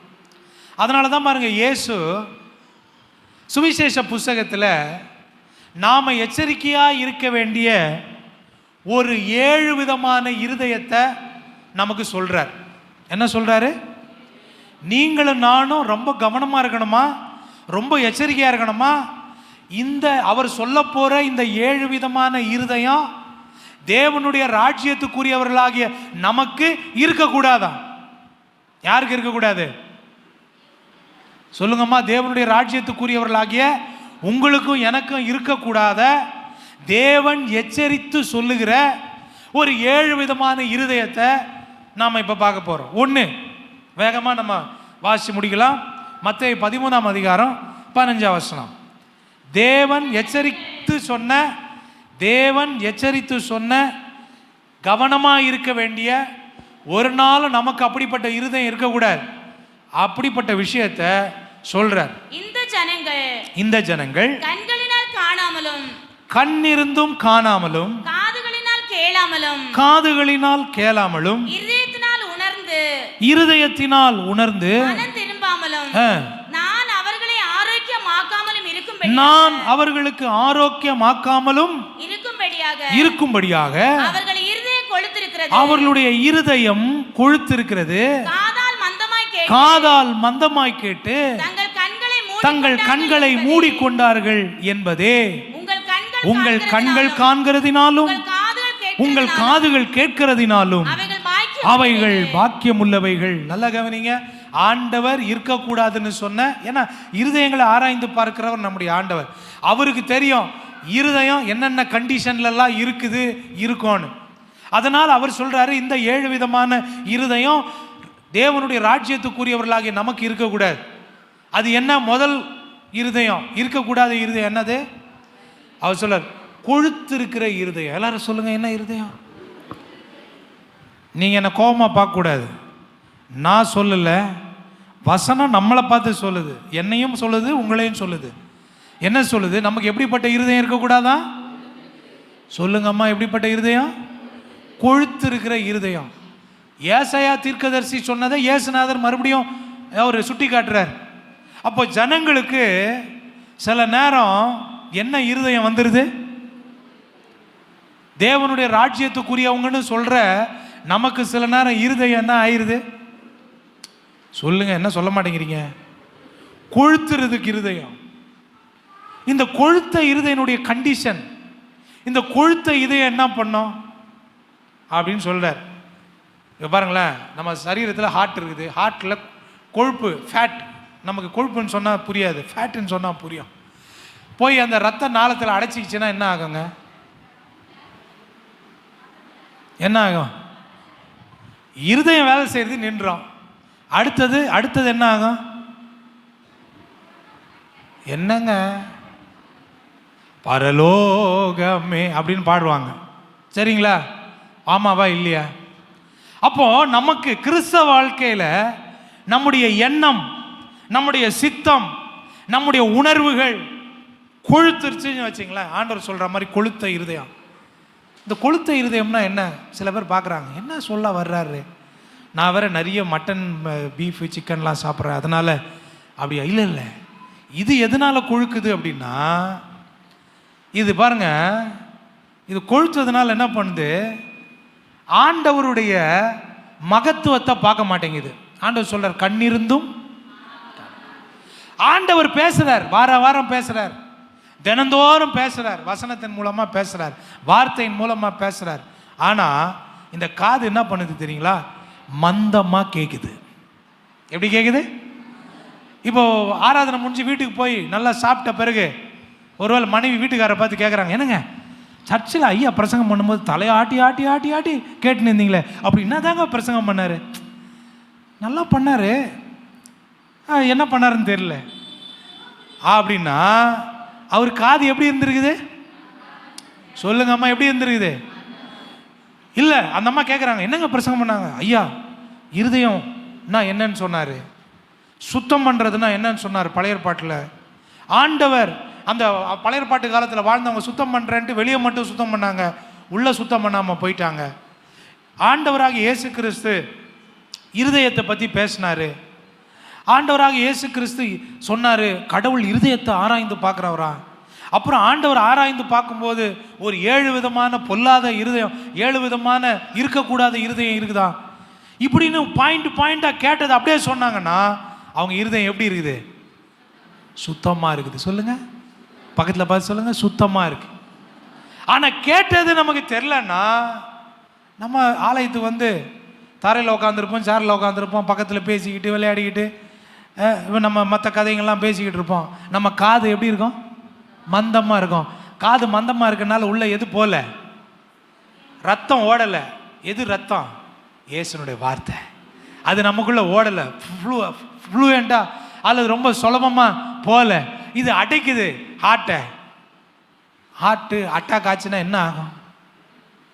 ஆவிக்குரிய வாழ்க்கை மங்கி போகும், ஆவிக்குரிய வாழ்க்கையில் மரித்து போவோம், மறுரூபமே இருக்காது, புது வாழ்வு இருக்காது, புது ஜீவன் இருக்காது.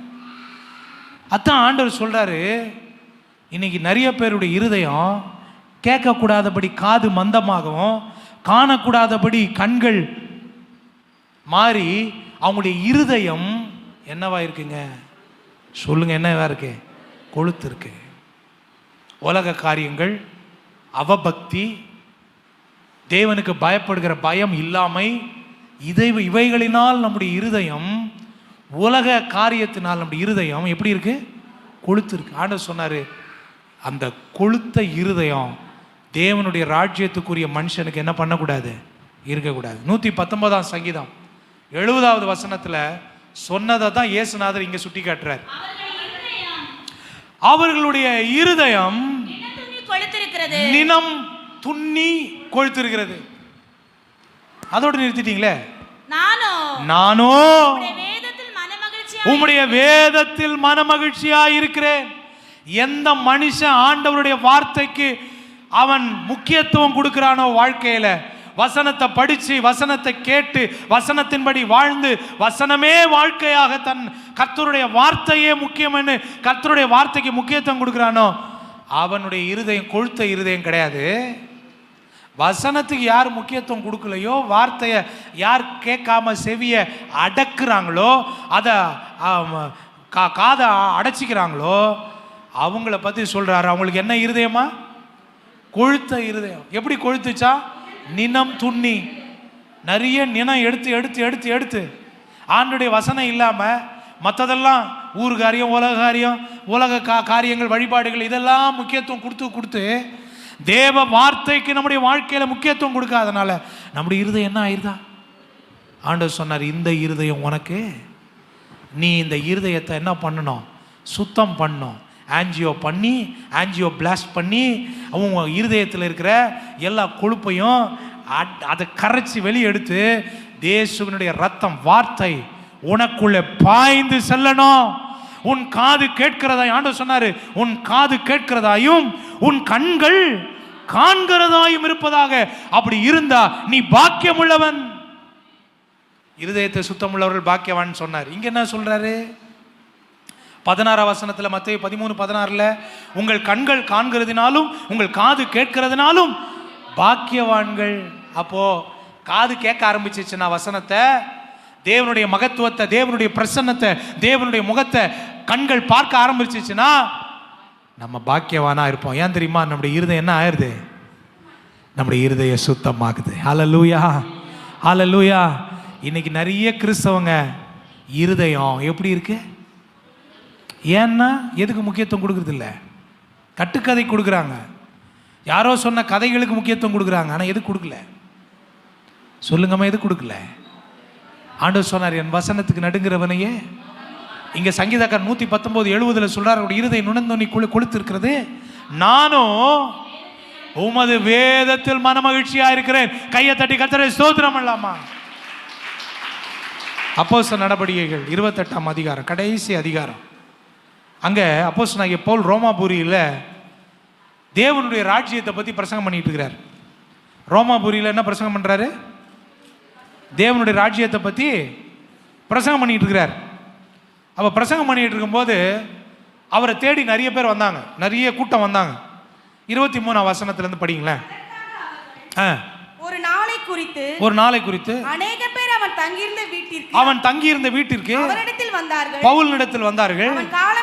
அவன் காலமே தொடங்கி சாயங்காலம் மட்டும் மோசேயின் நியாயப்பிரமாணத்திலும் தீர்க்கதரிசனின் ஆகமங்களிலும் இருந்து இயேசுவுக்கு அடுத்த விசேஷங்களை அவர்களுக்கு போதித்து, எதை குறித்து சொல்லுங்கம்மா? எதை குறித்து?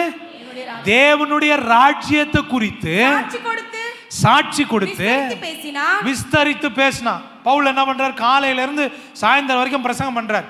பாட்டு இல்ல, ஆராதனை இல்லை, என்னதான் ஓடிக்கிட்டு இருக்கு? பிரசங்கம் பண்ணிட்டு இருக்கிறார்.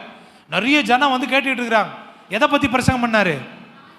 நியாயப்பிரமாணத்துல, தீர்க்கதரிசியில இயேசுவை பத்தி என்ன சொல்லி இருக்குது? இயேசுவை பற்றி சொல்லி இருக்கிற விஷயங்களை பேசுறார். அடுத்தது தேவனுடைய ராஜ்யத்தை பத்தி பேசுறார். இப்ப நான் எதை பத்தி பேசிக்கிட்டு இருக்கேன்? தேவனுடைய ராஜ்யம். பவுல் அதான் பிரசங்கம் பண்ணிட்டு இருக்கிறார். அப்போ 24ஆம் வசனம் சொல்லுது, அப்படி பிரசங்கம் பண்ணிட்டு இருக்கும்போது அவன் சொன்னவைகளை சிலர் விசுவாசித்தார்கள். அவன் சொன்னதை, அவன் பிரசங்கம் பண்ணதை சிலர் விசுவாசித்தார்கள், சிலர் விசுவாசியாதிருந்தார்கள், சிலர் விசுவாசியாதிருந்தார்கள். அப்படின்னா என்ன அர்த்தம்? சில பேர் நல்லா காது கொடுத்து கேட்டாங்க பவுல் பிரசங்கம் பண்ணதை, சில பேர் காது கொடுத்து என்ன பண்ணல, கேட்கல. இன்னைக்கு நம்ம சபையில தான் அப்படின்னு பார்த்தா, அன்னைக்கு பவுல் நடத்தின சபையிலுமே இதே பிரச்சனை.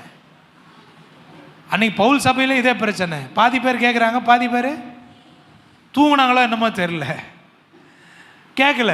என்ன நினைச்சு பாருங்களேன். இப்படி அவர்கள் ஒருவரோடு ஒருவர் ஒவ்வாமல் இருந்து புறப்பட்டு போக, அலர்ஜி, ஒருத்தருக்கு ஒருத்தர் ஒத்து போல. என்னமா யூஸ் பண்றாரு பாருங்க ஆவியானவர் வார்த்தை. இப்படி அவர்கள் ஒவ்வாமல் இருந்து புறப்பட்டு போக பாருங்க, ஒரு மனமாய் தேவ சமூகத்தில் கூடி அவருடைய வார்த்தையை நம்ம என்ன பண்ணோம்? கேட்கணும். ஒருத்தர் ஒரு பக்கம் ஒரு மாதிரியா, அப்படியும் ஒருத்தர் ஒரு சிந்தையா இருக்க விடாது. என்ன சொல்றாரு? அவர்கள் ஒருவரோடு ஒருவர் ஒவ்வாமல் இருந்து பொறுப்பட்டு போகையில் பவுல் அவர்களுக்கு சொன்ன வாக்கியமாவது, நீங்கள் காதார கேட்டும் உணராதிருப்பீர்கள், கண்ணார கண்டும் பாராதிருப்பீர்கள், இவர்கள் கண்களினால் காணாமலும் காதுகளினால் கேளாமலும் இருதயத்தினால் உணர்ந்து குணப்படாமலும் நான் இவர்களை ஆரோக்கியமாக்காமலும் இருக்கும்படிக்கு இந்த ஜனத்தின் இருதயம் என்ன இருக்குங்க? கொழுத்து இருக்கிறது. என்ன சொல்றாரு? நான் பிரசங்கம் பண்றேன், நீங்க கேட்க மாட்டேன்றீங்க. கேட்காதனால உங்க வாழ்க்கை மாற மாட்டேங்குது. உங்க வாழ்க்கை தேவன் விரும்புகிற மாற்றத்துக்கு வரல. நீங்க கிறிஸ்தவங்களா இருந்த உங்க பழைய வாழ்க்கை, பழைய சுபாவம், பழைய குணாதிசயம், இருதயம் சுத்தமாகல.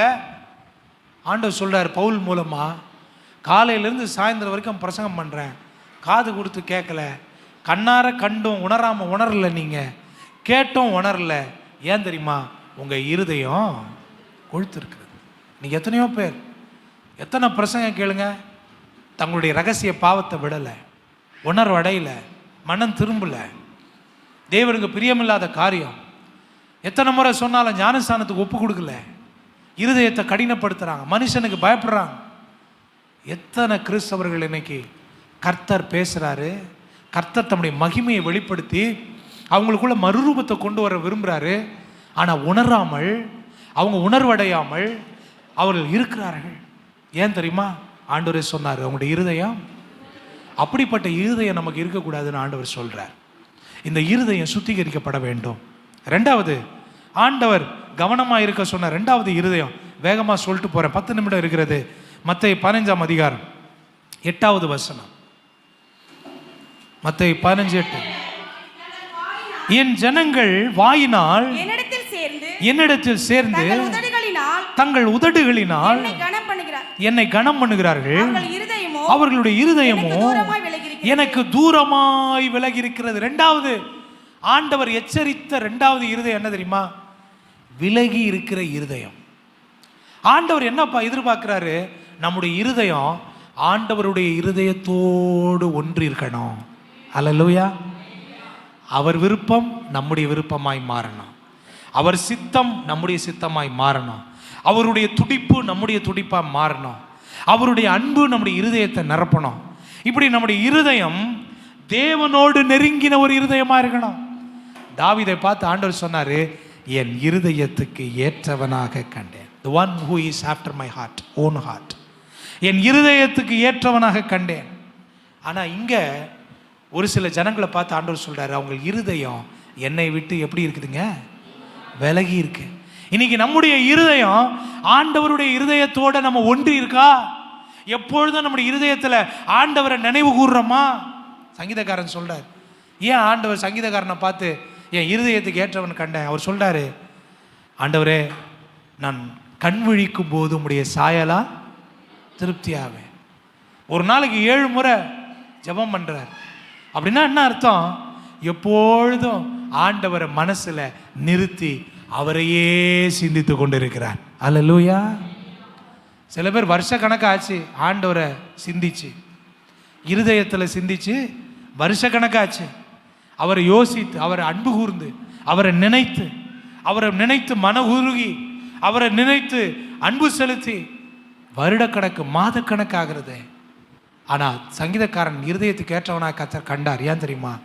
அவர் எப்பொழுதும் கர்த்தரை நோக்கி கொண்டிருந்தார். அதனால தான் அவர் சொல்றாரு, கர்த்தரை எப்பொழுதும் எனக்கு முன்பாக,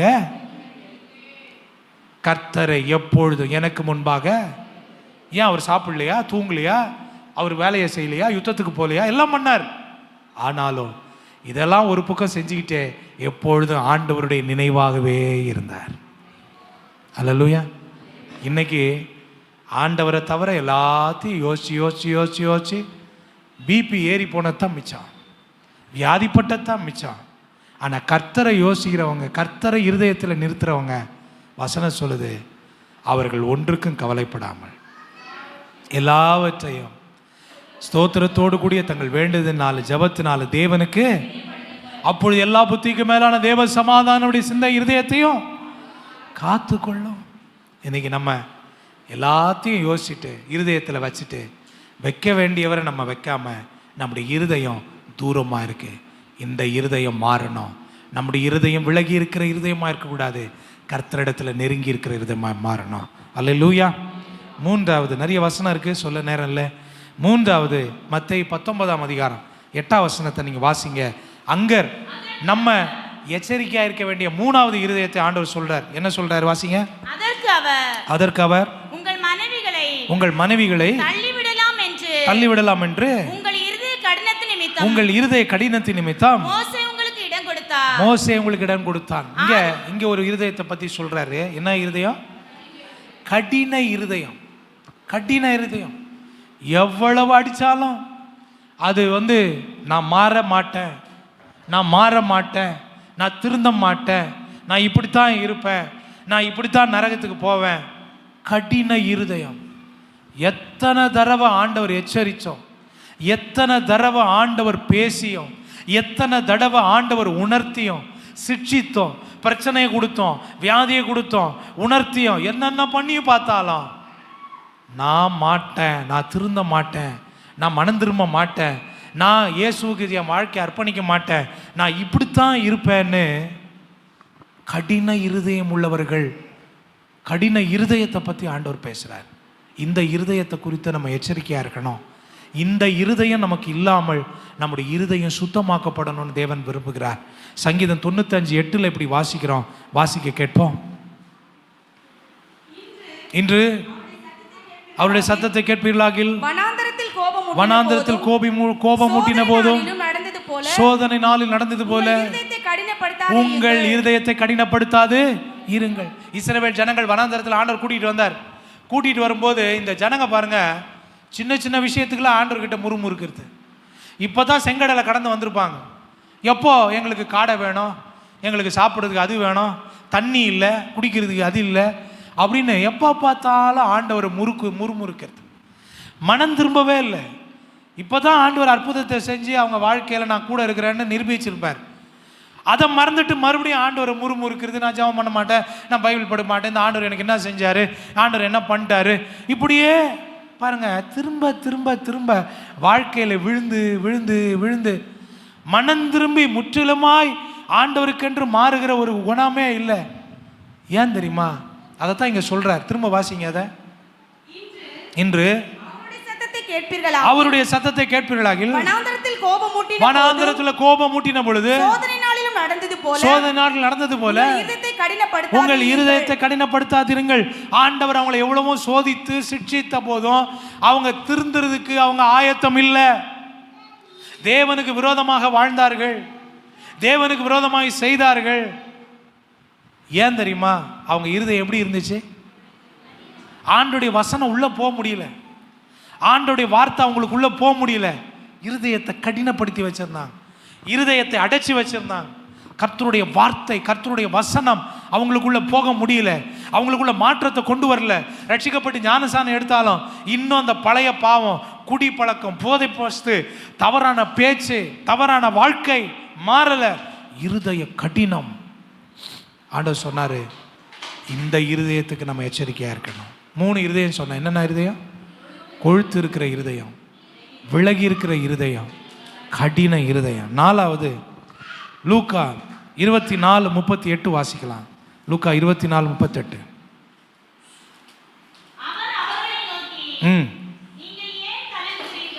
ஏன் கலங்குகிறீர்கள்? உங்கள் இருதயங்களில் சந்தேகங்கள் எழும்புகிறது என்ன?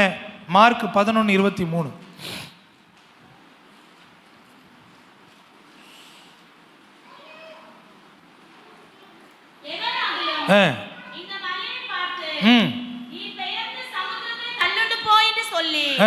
தான் சொன்னபடியே நடக்கும் என்று தன் இருதயத்தில் சந்தேகப்படாமல் விசுவாசித்தார், அவன் சொன்னபடியே ஆகும் என்று மெய்யாகவே உங்களுக்கு சொல்லுகிறேன். இங்க பாருங்க, அவிசுவாசம் உள்ள இருதயத்தை பத்தி பேசுறார். என்ன இருதயம்? எபிரேயர் 3:12 வாசிங்க. எபிரேயர் 3:12.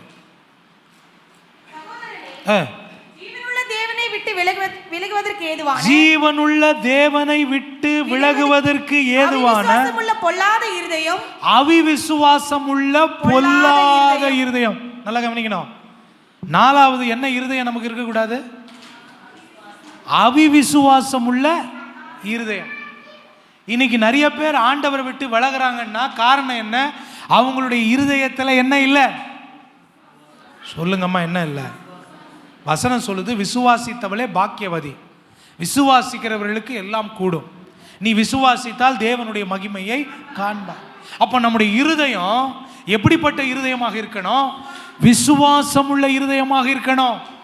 ஆனால் இன்னைக்கு அநேக கிறிஸ்தவர்களுக்கு ஏன் இன்னைக்கு பின்மாற்றம், ஏன் இன்னைக்கு புலம்பல், ஏன் இன்னைக்கு அற்புதம் நடக்கலை? காரணம் என்னன்னா, அவங்களுடைய இருதயம் எப்படிப்பட்ட இருதயமாக இருக்கு? அவிசுவாசம் உள்ள இருதயம். ஆண்டவர் சொன்னார், இந்த அவிசுவாசம் உள்ள இருதயம் நம்மளை விட்டு என்ன பண்ணணும்? சுத்திகரிக்கப்படணும். அல்லேலூயா. 5வது லூக்கா 6:45 வாசிங்கன்னா அங்கே ஆண்டவர் சொல்கிறார் 6:45, பொல்லாத இருதயம். என்ன இருதயம்? நல்ல இருதயம், பொல்லாத இருதயம். நல்ல இருதயம், பொல்லாத இருதயம். நம்ம இருதயம் நல்ல இருதயமாக இருக்கணும், சுத்திகரிக்கப்பட்ட இருதயமாக இருக்கணும், சுத்தமாக்கப்பட்ட இருதயமாக இருக்கணும். ஆனால் என்ன இருதயமாக இருக்கக்கூடாது? பொல்லாத இருதயமாய், பொல்லாத காரியங்கள், பொல்லாத எண்ணங்கள், பொல்லாத பேச்சு, பொல்லாத வாழ்க்கை, பொல்லாத நடக்கை, பொல்லாத காரியங்களை உடைய பொல்லாத இருதயமாக நம்முடைய இருதயம் என்ன பண்ணக்கூடாது? இருக்கக்கூடாது. 6வது, நேரமானதுனால லூக்கா 21:34 6வது அவர் என்ன இருதயம் இருக்கக்கூடாதுன்னு ஆண்டவர் சொல்றாரு? உங்கள் இருதயங்கள் பெருந்திண்டினாலும் வெறினாலும் லௌகீக கவலைகளினாலும் பாரமடையாத படிக்கு போதும். இங்க 6வது, இது ஒரு வித்தியாசமான இருதயம். இது என்ன இருதயம் தெரியுங்களா? நான் சொல்றேன், கவனிக்கல. பெருந்திண்டி, வெறி, உலக கவலையினால் நிறைந்த இருதயம். என்ன இருதயம் இது? பாருங்க, இந்த மூணு விஷயங்களை உள்ளடக்கிய ஒரு இருதயம். ஆண்டவர் சொல்றாரு, அப்படிப்பட்ட இருதயமா உங்க இருதயம் என்ன பண்ணக்கூடாது? இருதயம் இருக்கக்கூடாது. பெருந்திண்டி, எப்போ பார்த்தாலும் சாப்பாடு சாப்பாடு சாப்பாடு சாப்பாடு, இருதயத்தில் யோசனையில் எண்ணத்தில் இதை தவிர வேறு ஒன்றுமே ஓடாது. ஆண்டவர் சொன்னார் பெருந்திண்டி. எதுவுமே பத்தாது. சில பேர் பாருங்க, ஒரு மனுஷன் நார்மலாக சாப்பிட்றத விட மோசமாக சாப்பிடுவாங்க. என்ன விஷயம்னா, இருதயம் எப்படிப்பட்ட இருதயமாக மாறிடுச்சு? பெருந்திண்டி. வெறி, குடி வெறி, புகை வெறி, பல காரியங்களில் வெறி, போதை வஸ்துக்களில் வழி, சீட்டாடுறதுல வெறி, இதை மாதிரி உலக காரியங்களில் வெறி. என்ன காரணம்னா, அவங்க இருதயம் வெறி உள்ள இருதயம். 3வது, சில பேர் பார்த்தீங்கன்னா எப்போ பார்த்தாலும் கவலை கவலை கவலை. வாயை திறந்தாவே அவங்க வாழ்க்கையில் கவலையான வார்த்தையை தவிர வேறு ஒன்றுமே வராது. இயேசுநாதர் சொன்னார், உங்கள் இருதயம் பெருந்திண்டினாலும் வெறினாலும் உலக கவலைனாலும் நிறைந்த இருதயமாக இருக்கவே கூடாது. அப்படி இருந்தால் நீங்களும் நானும் யாரை பார்க்க முடியாதா? சொல்லுங்கம்மா, யாரை பார்க்க முடியாது? தேவனை தரிசிக்க முடியாது. கடைசியா 7வதா, ஆண்டவர் எச்சரிக்கையாக இருக்க சொன்ன இருதயம். லூக்கா 24:25 வாசிங்க.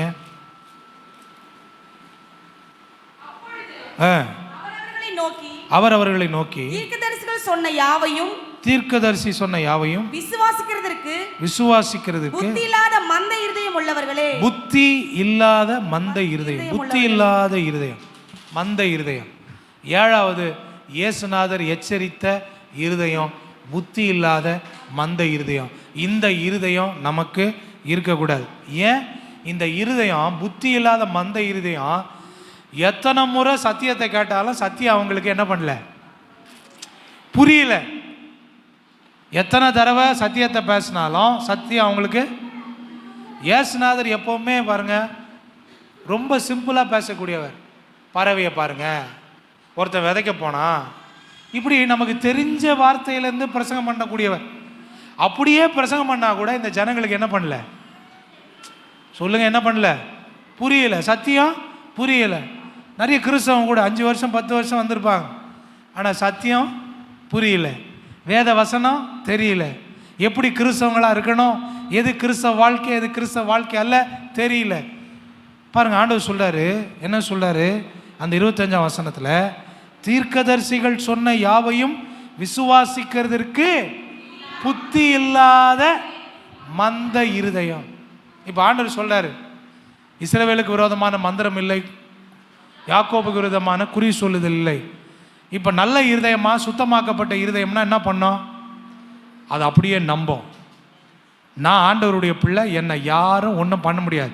ரட்சிக்கப்பட்டு ஞானஸ்தானம் எடுத்து ஆண்டவருடைய பிள்ளையாக மாறிட்டேன், பரிசுத்தாவின் அபிஷேகம் எனக்கு இருக்குது, எப்பேற்பட்ட மந்திரவாதியாக தான் என்னை தொட முடியாது, ஆண்டவர் எனக்கு பாதுகாப்பாக இருக்காருன்னு நம்முடைய இருதயம் சொல்லும். இதே புத்தி இல்லாத மந்த இருதயமாக இருந்தால், சத்தியம் தெரியாத இருதயமாக இருந்தால் என்ன பண்ணும் தெரியுமா? இதை சொன்னாலும் நம்பாது. அது என்ன தெரியுமா சொல்லும்? இல்லை இல்லை, எனக்கு யாரோ பண்ணிட்டாங்க, எனக்கு யாரோ வச்சுட்டாங்க. யார்? 10 வருஷம் விசுவாசி, 20 வருஷம் விசுவாசி. ஆண்டவர் சொன்னார், உனக்கு விரோதமான உருவாக்கப்படுவோம் ஆயுதம் ஒன்றும். ஆண்டவர் சொன்னால், அவர் சொன்னதை ஒரு நாள் மாற்றவே மாட்டேன். நான் உனக்கு துணையார், பொல்லாப்பு உனக்கு நேரிடாது, வாதை உன் கூடாரத்தை இரவில் உண்டாக்கும் பயங்கரத்துக்கும் பகலில் பறக்கும் அம்புக்கும் கொள்ளை நோய்க்கும் பயப்படாது இருப்பாய். உன் பக்கத்தில் 1000 பேரும் உன் வலது பக்கத்தில் 10000 பேரும் விழுந்தாலும் அது உன்னை.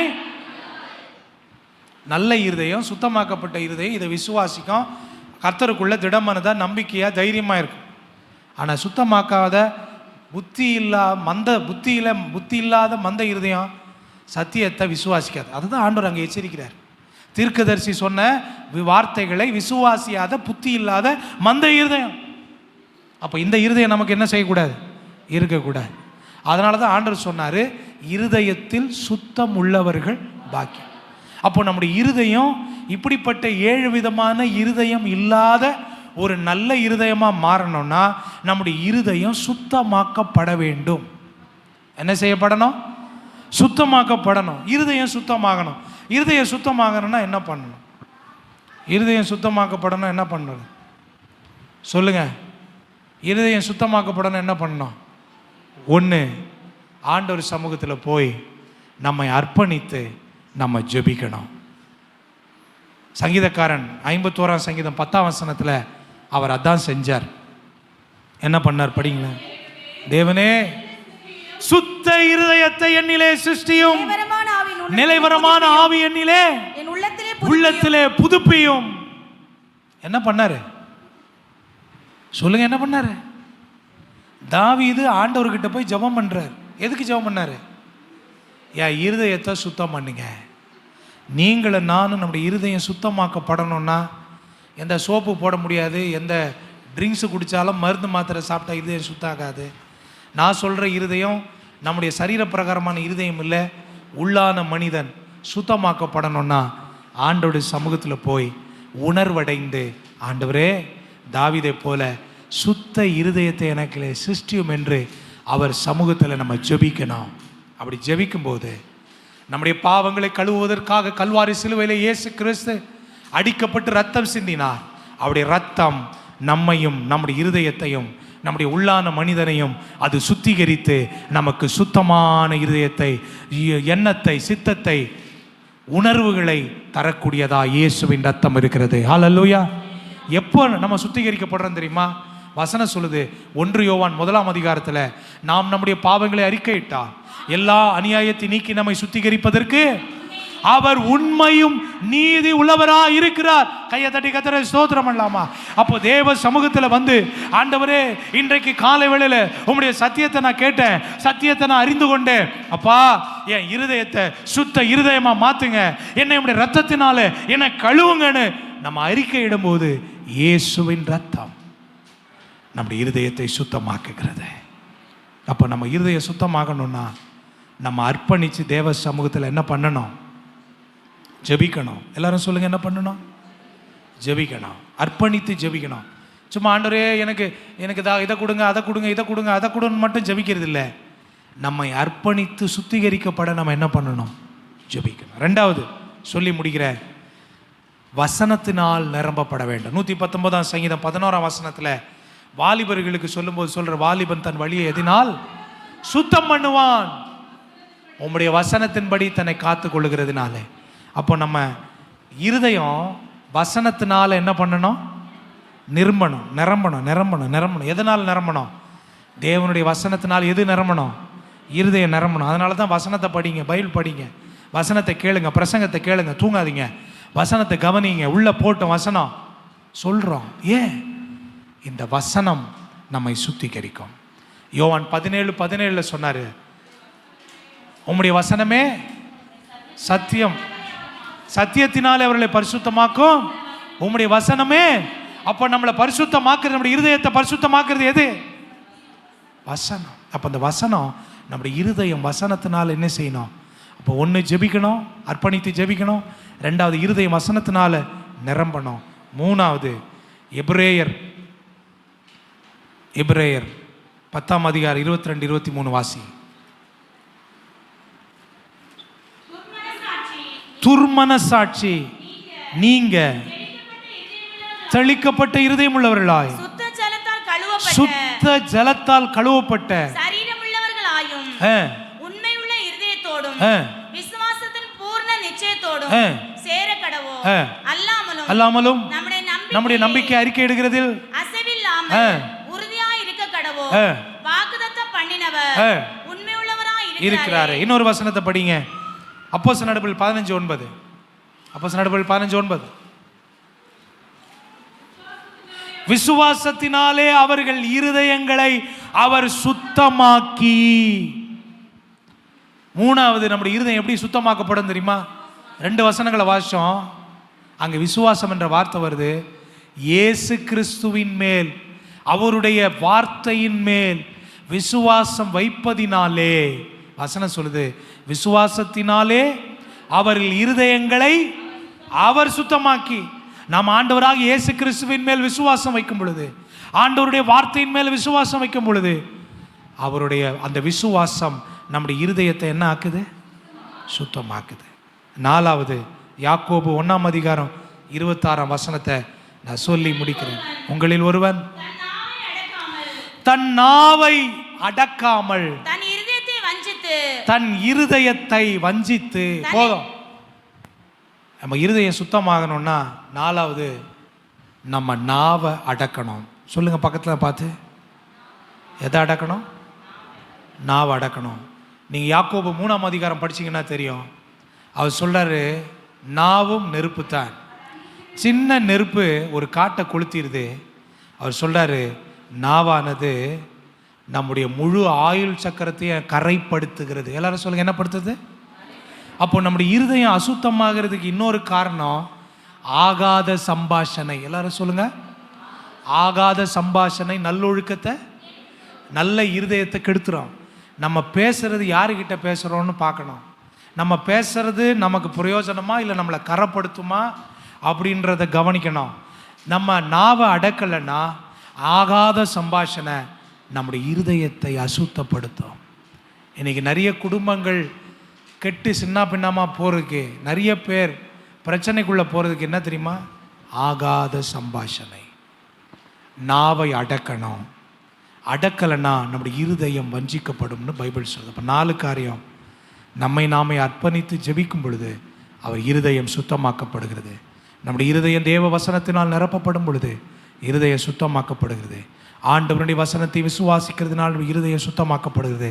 நம்முடைய நாவை அடப்பதினாலே இருதயம் சுத்தமாக்கப்படுகிறது.